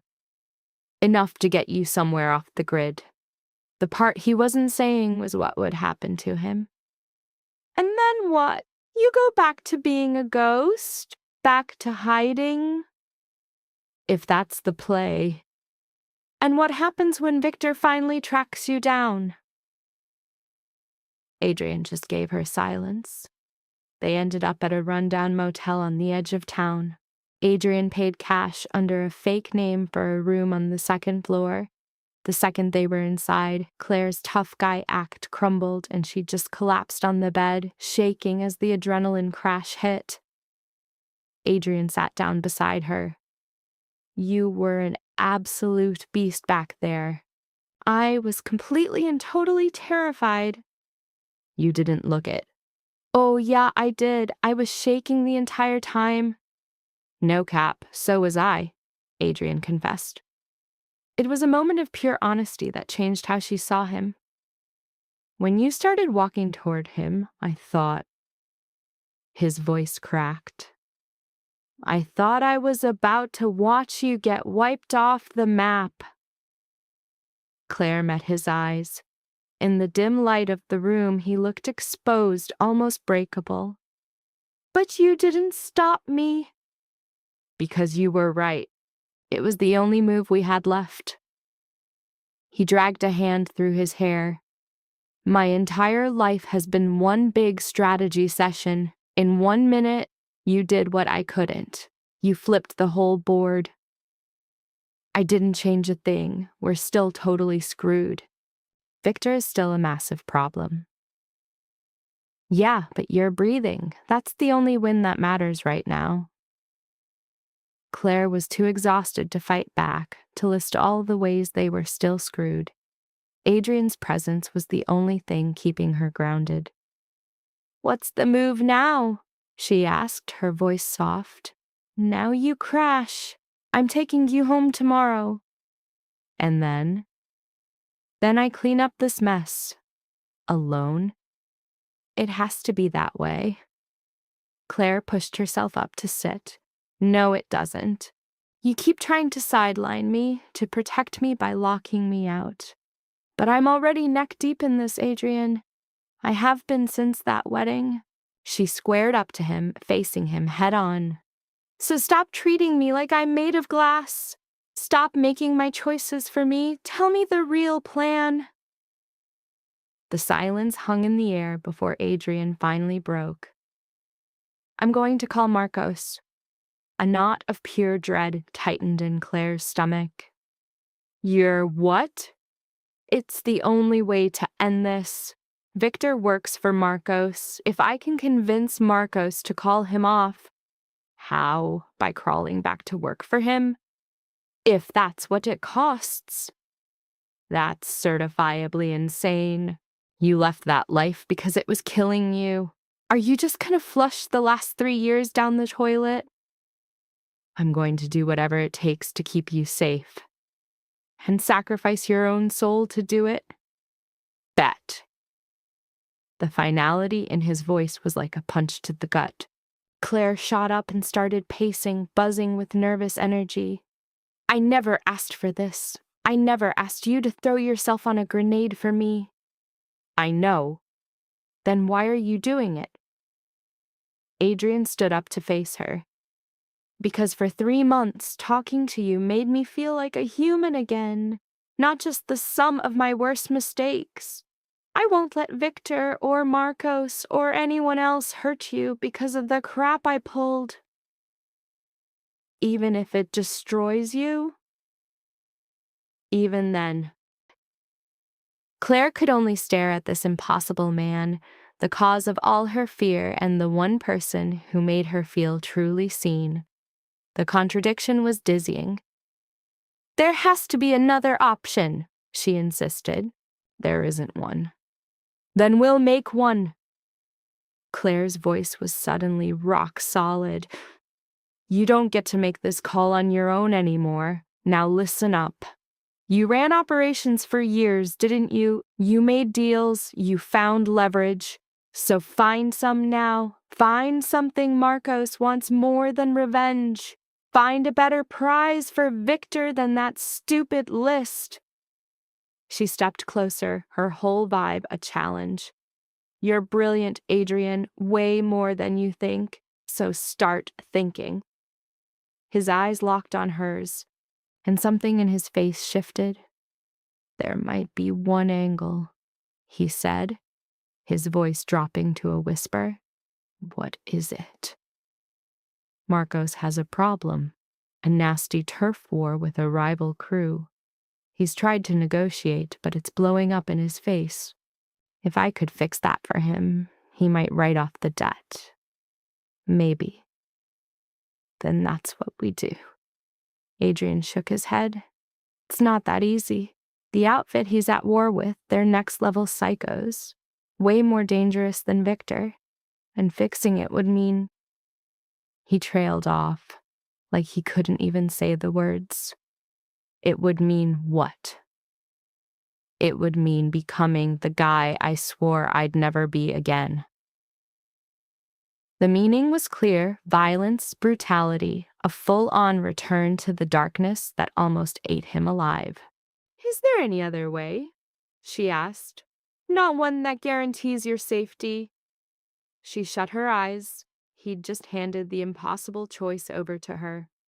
Let Adrian torch his future to save her, or give him the okay to resurrect the monster he fought so hard to bury.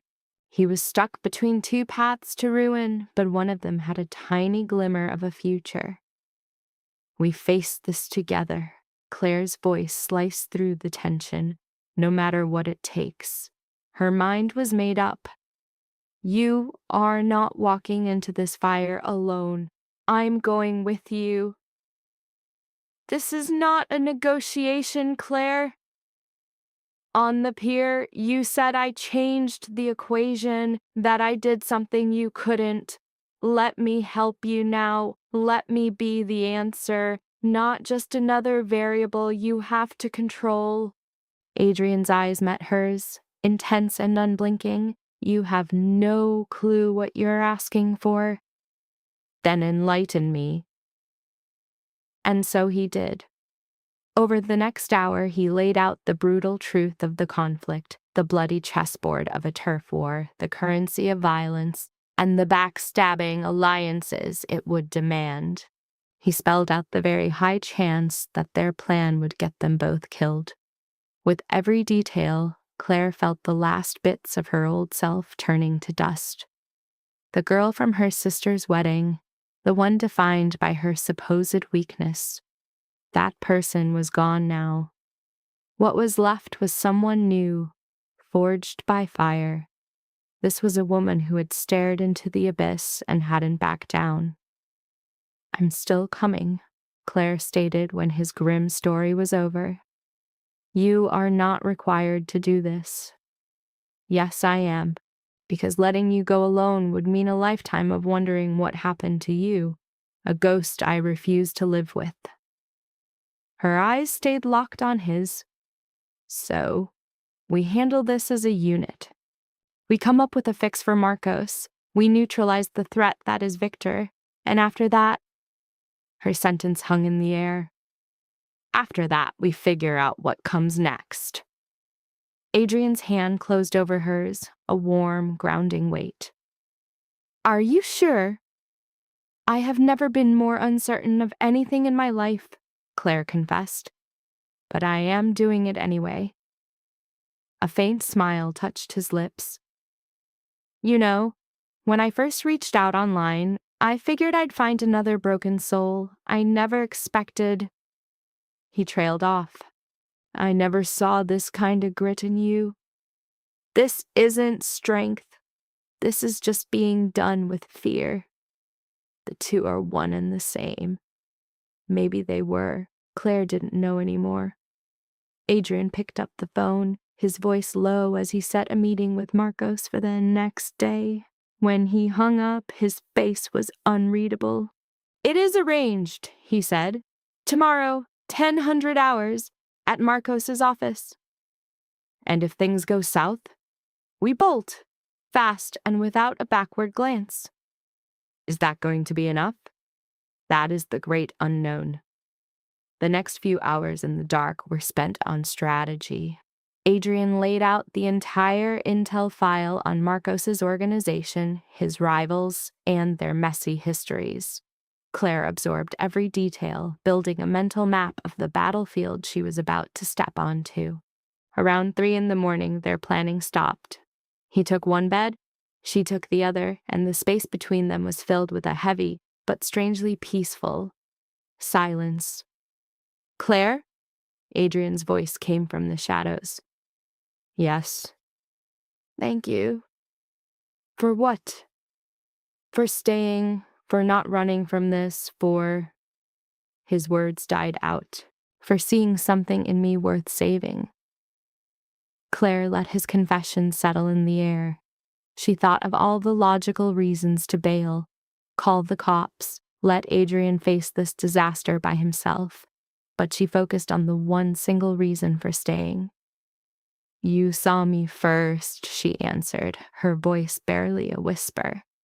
Before anyone else did, before I even saw myself, so yes, I am staying. A long, slow breath of relief came from his side of the room. Understood. Understood. They stayed there in the darkness, sleep a distant memory for both of them. They both knew the next day was a point of no return. Dawn came with brutal speed. Claire woke to find Adrian already up, his face a stoic mask. Ready? He asked. She wasn't, but she nodded anyway. They walked out to face Marcos. So get this, the whole operation looked like a legit shipping company. A squeaky clean front for a whole lot of dirt. The building itself was a total sleeper, just another glass and steel box in the city. But inside, man, the whole vibe changed. Cameras were plastered everywhere. Dudes in sharp suits stared them down with dead, shark-like eyes. They rode an elevator straight to the top, which opened up into a lobby that looked like it belonged to some high-end law firm. Sleek furniture, weird art. Nothing here screamed crime syndicate. A receptionist just pointed them toward a door. Mr. Reyes is ready for you. Adrian squeezed her hand, a silent promise that he had her back. They walked into the room together. Behind a desk big enough to land a plane on sat Marcos Reyes, his face a total blank. He looked older than she pictured, maybe in his mid-50s with salt and pepper hair. His whole act was like a friendly uncle, completely harmless. But Claire's gut was screaming that he was the deadliest guy in the room. Adrian, Marcos started, his voice smooth as silk. It's been a long time. Not long enough, Adrian shot back. A slow smile spread across Marcos's face. And you, I take it, are Claire, the source of all this recent chaos. Claire lifted her chin. I haven't caused anything. Is that right? Then explain Victor calling me at 2 a.m, demanding the green light to hunt you both. Because Adrian has something you want. And Victor's too proud to admit he got outplayed. Marcos's smile got even wider. You've got some serious spark. I like that. He leaned back in his chair. Sit down, both of you. Let's figure out where we go from here. They did as they were told. Even though Claire's heart was pounding, she kept a perfect poker face. Marcos zeroed in on Adrian. Victor tells me the device you gave him was a fake. That's right, Adrian confirmed. So you played me. I lied to buy more time. Time for what? To bring you a much better offer than some dusty old list of contacts. Adrian leaned in. I know about your problems with the Castellano family, a turf war that's getting bloody and expensive. Marcos's expression didn't even flicker. And where did you get this information? I still have my connections, and my knack for cleaning up messes like this hasn't gone away. You've been on the sidelines for 3 years. That doesn't mean I forgot the rules of the game. Marcos sized him up, then his eyes flicked over to Claire. And what's her role in this little plan? Her safety is the priority, Adrian stated. That part is not up for negotiation. Everything is up for negotiation, Adrian. You know that. Marcos stood and walked to the window. But let's say you have my attention. What exactly are you proposing? I will broker a truce with Castellano. I'll stop the war. I'll get him to back off your territory peacefully. And if you can't, then I'll end it another way. Explain what you mean by end it, whatever the job requires. Marcos turned back from the window. And if I agree, what do you get? Your freedom, Victor taken care of. Both. And Claire is completely out of the picture. For good. No tales, no threats, no payback. That's a steep price for one little negotiation. I'm offering you a diplomatic solution to a long, expensive war that's worth way more than anything on that device. Marcos chewed on the offer. The silence in the room was so thick you could cut it with a knife. Claire felt like she couldn't breathe. Finally, Marcos gave a slow, deliberate nod. Done. You handle my Castellano problem, and your slate is wiped clean. You, Victor, the whole mess, over. And Claire? She won't be harmed, you have my word. Does your word still mean anything? A frosty smile touched Marcos's lips. When it comes to business, always. Adrian stood up and offered his hand. Marcos shook it. 72 hours, Marcos said. Make them count. They walked out of the office, rode the elevator down, and were already in the car before Claire could speak. We just made a deal with a monster.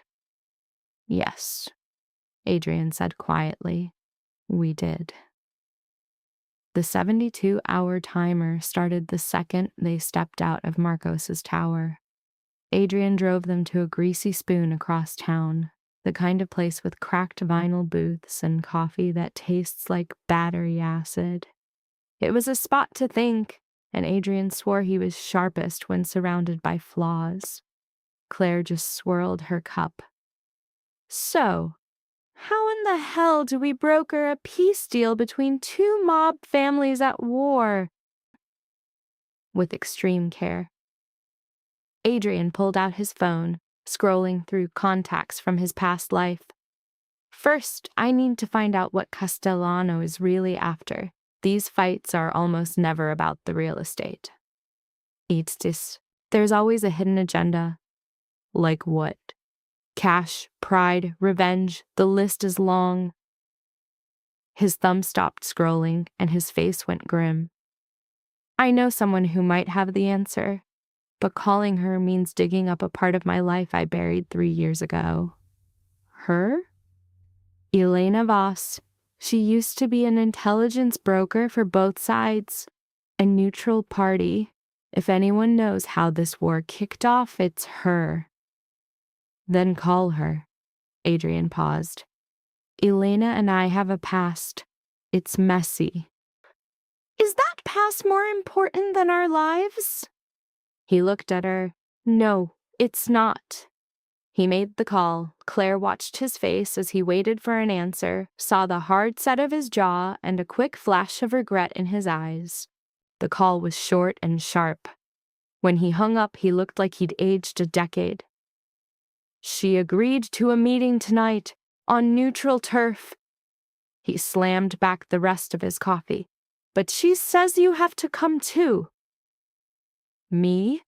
Why would she want me there? Because she doesn't get why I'd take a risk this big for a total stranger. She wants to size up the person who could make me pull a move this desperate.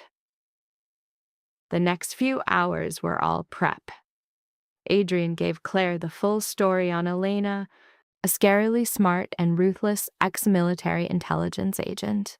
A woman whose power came from knowing everyone's secrets. She'd vanished from the government after some classified incident, only to pop back up as a private info broker, selling secrets for king's ransoms. You get ready for an interrogation, Adrian warned her. She's going to poke at you, looking for any weakness. What am I supposed to say? The honest-to-God truth.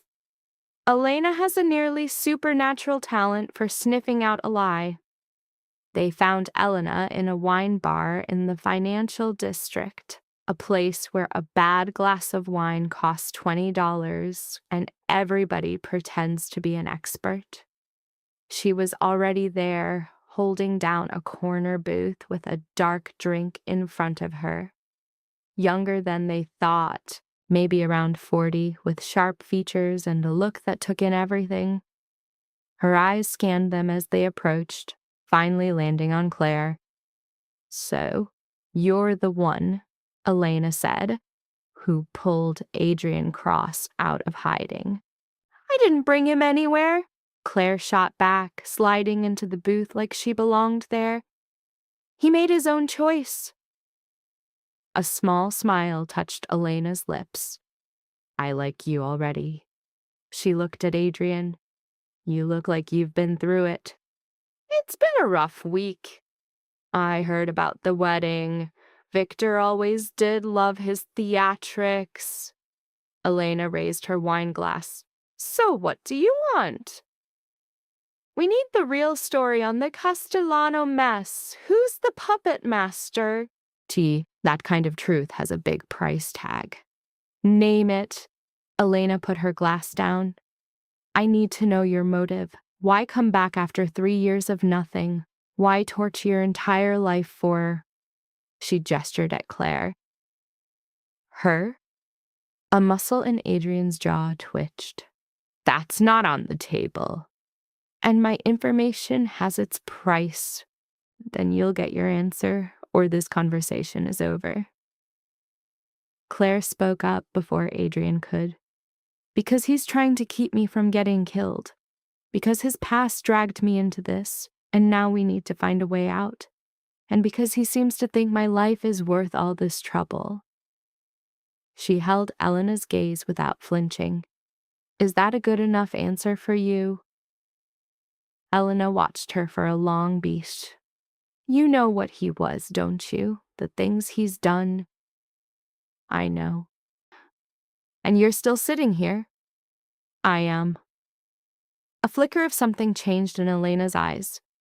Interesting. She turned back to Adrian. The Castellano feud isn't about territory. It's about Antonio Castellano's brother, Paolo. Adrian went rigid. What about Paolo? He's gone, murdered 6 months ago in what the cops called a robbery gone wrong.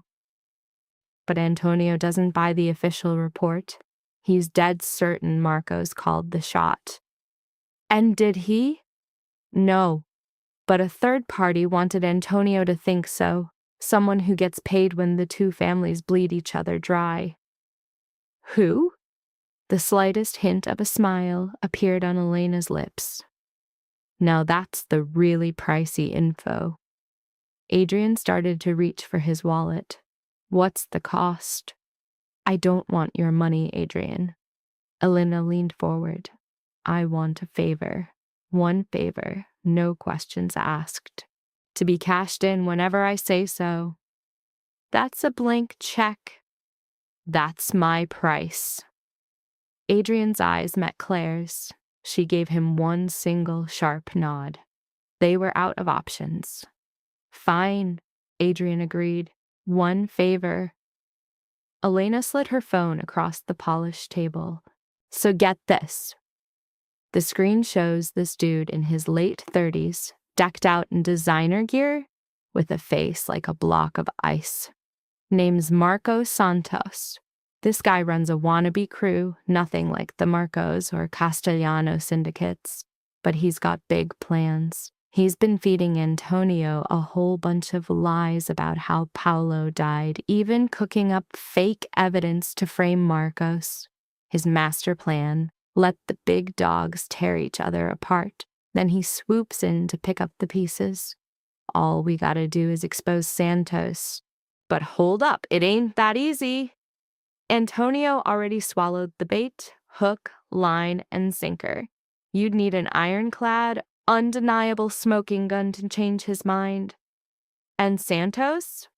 The guy's a ghost. He never leaves a trace. But then Claire chimes in, what if we just talk to Antonio, make him see he's being played? Yeah, right. Antonio's so deep in his paranoia hole he trusts nobody, especially not some ex-Marcos muscle like Adrian. Elena just glances over at Adrian. He'd put a bullet in you, no questions asked. Claire shoots back. Fine, we won't knock on his front door. We'll go through someone he actually listens to. Suddenly, Elena looks intrigued, like a scientist eyeing a new lab rat. And who would that be? Paolo's widow, if she's still in the picture. A smirk spreads across Elena's face. Now that's a bold move. Oh yeah, Maria Castellano is alive, and she's the only one Antonio will ever listen to. But reaching her? That's a whole other level of impossible. She's got eyes on her 24/7. Adrian cuts in. Can you get us a meeting? Elena pretends to think it over. I could try, but that'll just put you deeper in my pocket. Then she changes her tune. Nah, this one's on the house. Consider it professional curiosity. I want to see if you two can actually pull off something this insane. She downs her wine and stands up.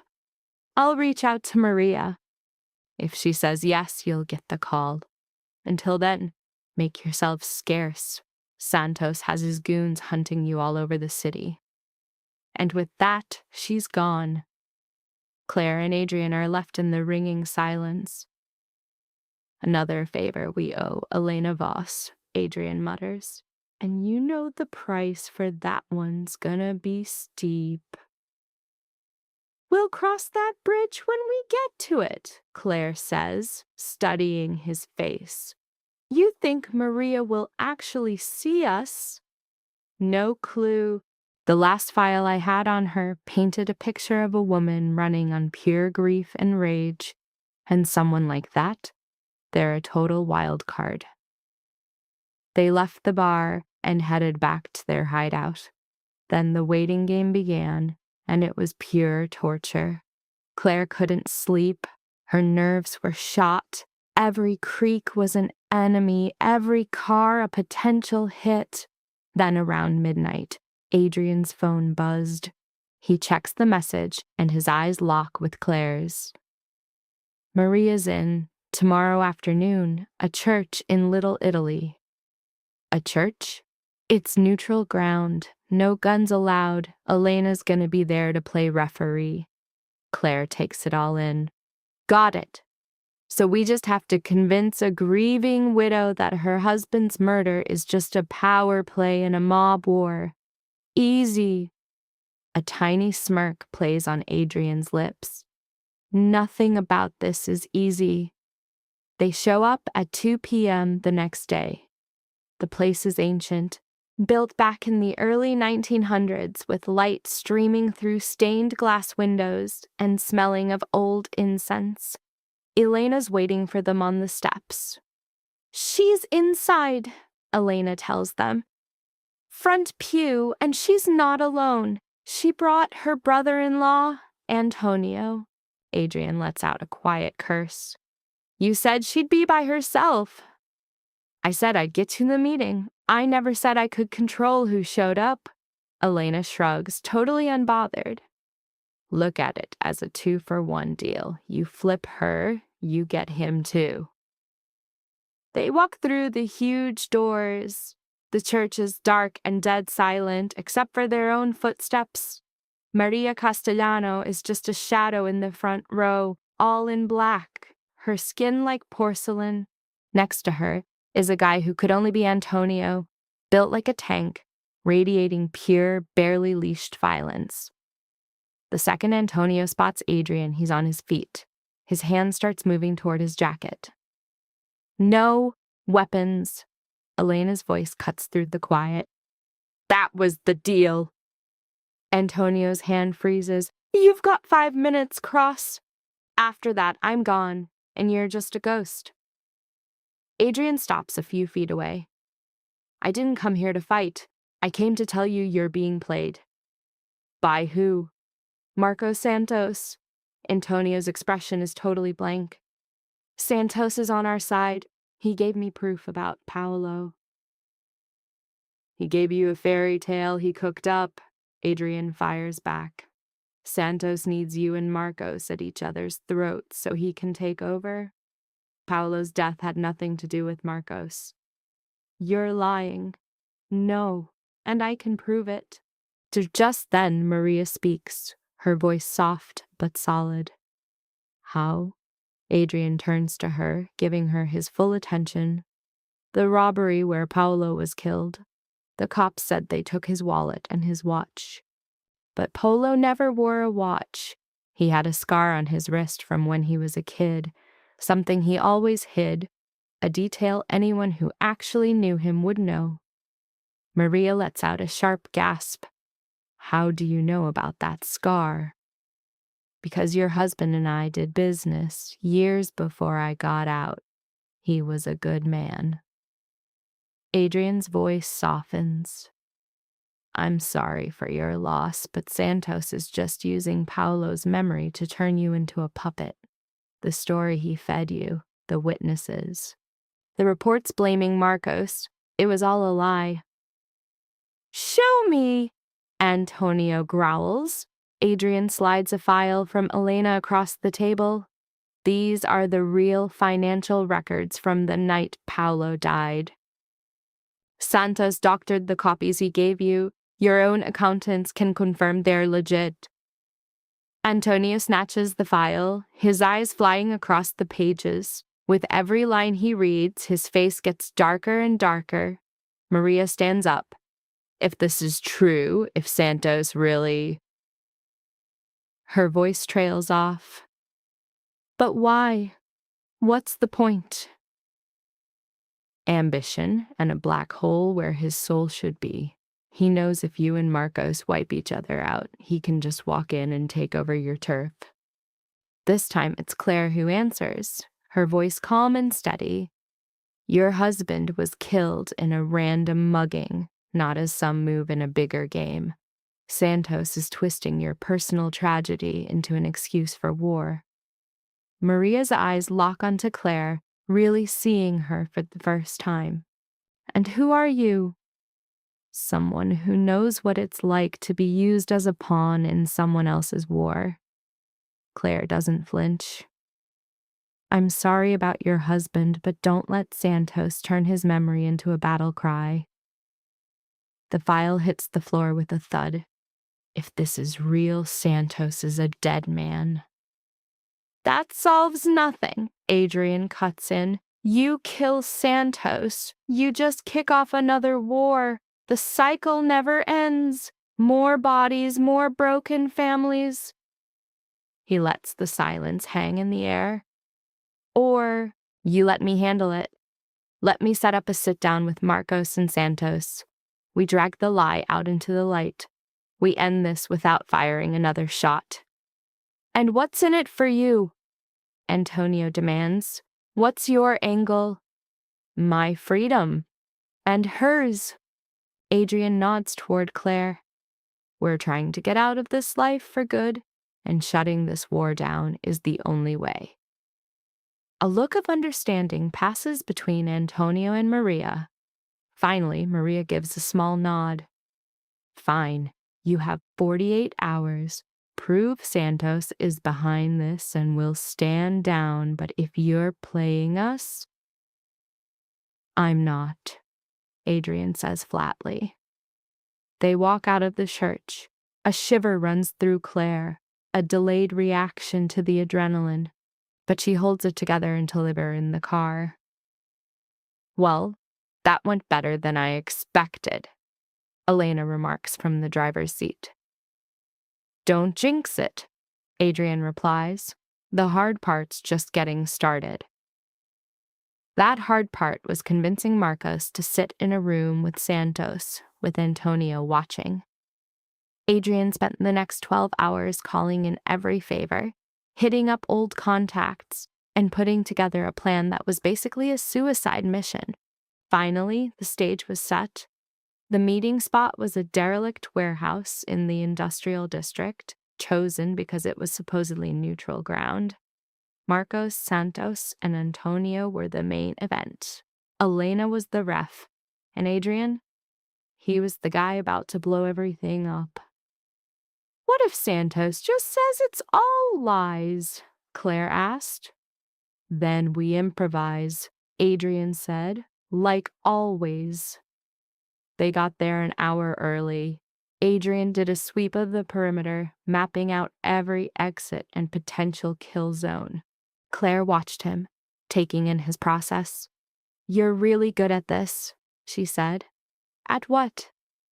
Breaking down a space, planning 10 moves ahead, staying calm while the world is on fire. Adrian stopped his patrol. I had a lot of practice. Do you ever miss it, the life you left? A long, heavy pause filled the air. Sometimes, not the killing, not the constant looking over my shoulder, but the clarity, knowing exactly who I was and what I had to do. His eyes met hers. But then I remember the person I was turning into, cold, empty, and I know exactly why I left. And now I'm in limbo. Not the man I was, but not the man I want to be either, just trying to get to the next day. That's just called being human, Claire said softly. The big shot started to show up. Marcos rolled in first, flanked by 2 bodyguards. Antonio came next by himself, but definitely packing heat. Last was Santos, wearing a smile that belonged at a fancy party. Elena stepped into the middle of the massive room. Gentlemen, we're here to end this once and for all. Adrian just walks in with intel that's about to wreck this entire party. But Santos is still smiling, saying, Intel, bro, this is pure theater. Adrian steps into the light, laying it all out. You went to Antonio and told him Marcos ordered Paulo's hit. You fed him doctored papers, fake witnesses, and bogus money trails. You made sure all roads led straight to Marcos. Santos, cool as a cucumber, says, because that's what went down. Nah, that's cap, Adrian fires back. Dropping the real ledgers? These are the actual books from that night. The junk you gave Antonio was a complete fake. You hired a guy to take out Paulo, made it look like a stick-up, then cooked the evidence to frame Marcos. And boom! The smile on Santos's face finally starts to crack. That's a wild accusation, my guy. It's facts. And I've got a witness who'll back up every single word. Adrian gives Elena the signal. She hits play on her phone, and a recording blasts through the warehouse. You hear this dude's voice, shaking with fear but clear as day, spilling everything. Santos paid me 10 grand to smoke Paulo Castellano. He said make it look like a mugging gone wrong, promised me more cash later. I had no clue he was setting up Marcos. I really needed the money. The recording cuts. Marcos's face is pure stone. Where did you get that? Elena's got her connections, Adrian says, and they are legit. Santos stumbles back a step, totally busted. This is a setup. He's lying. But Antonio moves like a viper. In a flash, his piece is out and pointed right between Santos's eyes. You killed my brother. Then you used his death to turn me into your personal weapon against Marcos. Antonio, hold up. Santos's whole cool guy act just shatters. This was never supposed to happen. Paulo was just a pawn to be sacrificed. It was just business that went sideways. Business? Antonio's voice is pure ice. My brother's life was just another expense on your balance sheet? Antonio! Marcos's voice cuts in, sharp as a blade. Put the gun down. Why? So you can put him down for me? No, so we can end this the right way. Marcos locks eyes with Santos. You almost started a war. That war is now off. Instead, you're just going to disappear. Your orders are to cash out your entire operation, sell off everything, and be gone from this city by sunrise. If I ever see your face again, we won't be talking. Santos looks around at Marcos's ice-cold rage, Antonio's raw fury, and Adrian's unnerving calm, and the reality that he got completely owned finally sinks in. Got it, Santos spits out. You've got 12 hours, Marcos states. After that, my approach gets a lot less polite.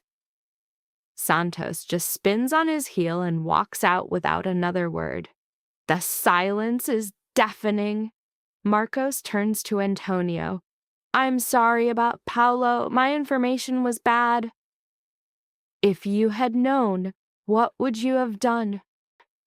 Antonio holsters his weapon. Stop it? That was never in the cards.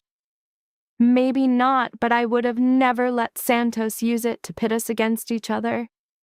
Marcos holds out his hand. Are we done here? Antonio looks at the hand, then shakes it. We're done. Then Marcos faces Adrian. Clean work. You solved my problem. Our deal is square. What's Victor's situation? He's being pulled back. You and his girl are clear to go, just like we agreed. Adrian gives a quick professional nod. My thanks. Don't thank me. Just go back to being a ghost and this time stay one. Marcos leaves, with Antonio right behind him. Now it's just Adrian, Claire, and Elena. A small smile plays on Elena's lips. That was one hell of a show. You got that audio file crazy fast, Adrian notes. I've got my ways. She puts her phone away. And don't forget, Adrian, you owe me twice now. I'll come to collect eventually. I'm aware. Elena dips out. Adrian and Claire are left alone in the massive, empty warehouse as the weight of the last 72 hours crashes down. Is it over? Claire asks. Yeah, it's over. She expected to feel relieved, but all she felt was a deep, bone-crushing exhaustion. They headed back to the motel to wrap things up. Adrian sent out his last few messages, one to Marcos confirming the deal was closed, one to Marcus thanking him for the backup, and one to Victor, who apparently took his recall surprisingly well. Finally, he turned to Claire. You're free now. You can go back to your old life, back to your family, back to normal. And what about you? I'm going to ghost, find some quiet spot, start over. Claire just stared at him. This guy who lied to her, saved her, and dragged her through hell just to get her out safely. Is that really what you want? What I want doesn't matter anymore. It does. She closed the distance between them. You spent 3 years building a new man, a better one. Then you brought the old one back, all to keep me safe. So what's next for you? You just run again? Because you've got no other moves left. Except one. You could stay. Not here, not in this life, but with me. We could find a new one together. Adrian was frozen, her words hitting him hard. Claire, you don't owe me anything. This isn't about owing you. It's about how in the middle of all that absolute chaos, you were the only thing keeping me sane. Her voice was shaky, but her eyes never left his. For 4 years, I was a ghost, the broken sister everyone felt sorry for. But you saw me. You made me feel real. So yeah, it started as a lie. You were a criminal on the run, but it became something else, and I'm not ready to let that go. The fortress Adrian built around his heart was crumbling, the truth plain to see in his eyes. You deserve someone with a cleaner past. Maybe, but I'm the one who gets to decide that. And right now, I'm deciding you're a risk I'm willing to take. He closed the last bit of space between them. His hand came up to her face, his touch so gentle it betrayed the violence those same fingers knew.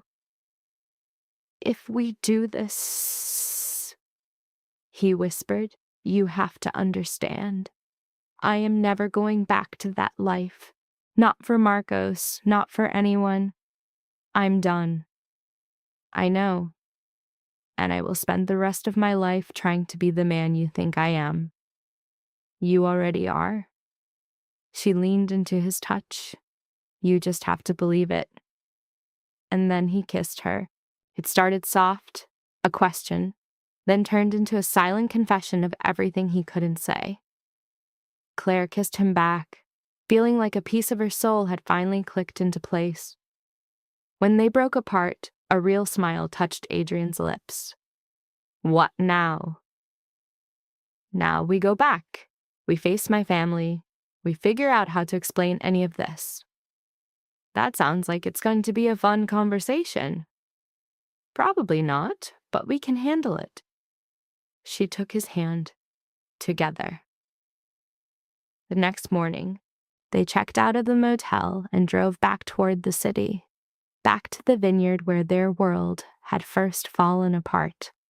Claire's parents were there, and so was Stella, all of them waiting on pins and needles for her to come home. The second their car pulled up, her mom ran out of the house, tears already streaming down her cheeks. Claire! Oh, thank God! Claire got out and was immediately pulled into a hug, her mom sobbing and her dad hovering nearby, looking stressed out of his mind. Stella just watched from the porch, a mix of guilt and relief on her face. I'm okay, Claire promised them. I'm safe. Her dad's eyes looked past her, landing on Adrian as he got out of the car. He's with you? Yes. Claire, the cop said he was a dangerous man. He is? He was. He's also the reason I'm standing here right now. Claire pulled away from her mom. I know you're confused. I know you're scared, but I need you to trust me. Her parents shot each other a look of pure uncertainty. Her mom gave a shaky little nod. Okay, come inside all of you. We'll talk. For the next 2 hours, they spun a heavily edited version of the truth, leaving out the goriest details to protect her parents. Claire explained how she met Adrian online, the forum, inviting him to the wedding. She conveniently skipped the parts about illegal cargo, brutal violence, and desperate deals. Adrian filled in the rest, choosing his words like a surgeon. He explained that people from his old life had found him, that his only goal was to protect Claire, and that the danger was now gone. Claire's dad was still skeptical. "And we're just supposed to take your word for that?" "You don't have to trust me," Adrian replied, "but you can trust that I will never let anything happen to Claire again." Stella's wall of silence, a 4-year-long grudge match, finally came crashing down. She asked to speak with Claire alone, kicking off the repair of their broken story. Out in the vineyard, it all came out. Stella laid out her apology, admitting her jealousy wasn't just an emotion but a toxic bomb that nearly got her twin sister killed. She took full blame for all the danger that followed. For Claire, hearing this was like poking at a fresh wound, but underneath all that pain was something deeper. That weird twin connection, two parts of the same whole before life split them. And boom! With one word, Claire kicks off the great rebuild. Stella is just a mess of happy tears. You got these two sisters, finally on the long road back to each other. That night, Claire and Adrian hole up in some random hotel, a pit stop, before they try to build a life from scratch. But for now, they just exist. Two totally broken people who, get this, are finding their footing in the wreckage. In the dark, Adrian hits her with the feels like, "Claire, hey, thanks for picking me. For seeing I could be better when everyone else saw a monster." But she just spins back. "Dude, you saved yourself. I was just the spark." And in his arms, she feels secure, like someone actually sees her for the first time ever. The whole invisible twin persona? Gone. This is Claire Bennett, a chick who walked through fire and came out steel, who saw a dude's dark side and bet on his light. She finally gets that being broken doesn't make her less. It makes her real. Fast forward 6 months. Claire's at that same vineyard, but now she's the main event, not a background character. Her outfit is a straight-up power move, not hiding her missing limb but flexing it. The prosthetic she's rocking is this insane polished metal piece, gleaming in the sun, and the whole squad is there to see it. Her family, Adrian's crew from the legit business he built, and the wild card himself, Marcus Chen. Stella's right there with her, their bond now totally super glued back together. Front row, her dad is eyeing Adrian at the altar, looking like he's finally accepted the guy. And Adrian kept his word, building a new life, helping others dodge the bullets he used to fire. He's living proof that a man can totally reboot if he has a big enough reason. The ceremony itself was quick. No fluffy vows, just two people who met in the dark and promised to walk into the light. After they're hitched, Adrian gives her this look that just deletes the rest of the world. Claire throws it right back, both of them knowing the absolute hell that forged this connection. Later, at the reception, her mom pulls her aside for a wellness check, and Claire takes a second to think. Her eyes lock onto Adrian across the lawn, a guy who finally looks like he's off duty from his past, and she confirms she's happy. When her mom asks about the trauma, she lays it all out, the terror, the violence, the messed up choices, and the insane strength she found. She says it was because of what happened, not in spite of it. For 4 years, I tried to be invisible to be safe, and it was pure misery. It's wild how the same things that break you are the only things that show you how tough you really are. Her mom's hug was basically a stamp of approval on the badass she'd become. My big moment came when I stopped letting other people decide what I was worth. The party's going on, looking picture perfect until Elena Vlas, a ghost from Adrian's old life, just appears out of nowhere. She slides him an envelope. The first request, she says. His whole body goes rigid, that old killer instinct snapping right back. It's just a consult, one meeting. She gives a fake congrats, her face cold, just analyzing them. And just like that, poof, she was gone. So, is she a problem? Claire asks. Could be, Adrian admits. But it's a problem we'll handle with our new playbook. Together, always. As the party dies down, they chill in a quiet spot on the property, the exact place where, 6 months ago, Claire was having a full-blown panic attack. You gotta love the irony, right? Claire says. You showing up to that first party kicked off this whole disaster. Victor hunting you, me getting snatched. Are you trying to make a point with this highlight reel of our trauma? The point, she says, is that I wouldn't change a single second because every garbage step of that journey led us right here. She motions to everything around them, the proof of their new life, the whole setup they built with them at the center. Adrian just looks at her, dead serious. Your mental game is on another level. I'm just a person who got sick of being wallpaper. No, he fires back. You're someone who chose to be seen, knowing exactly how dangerous that was.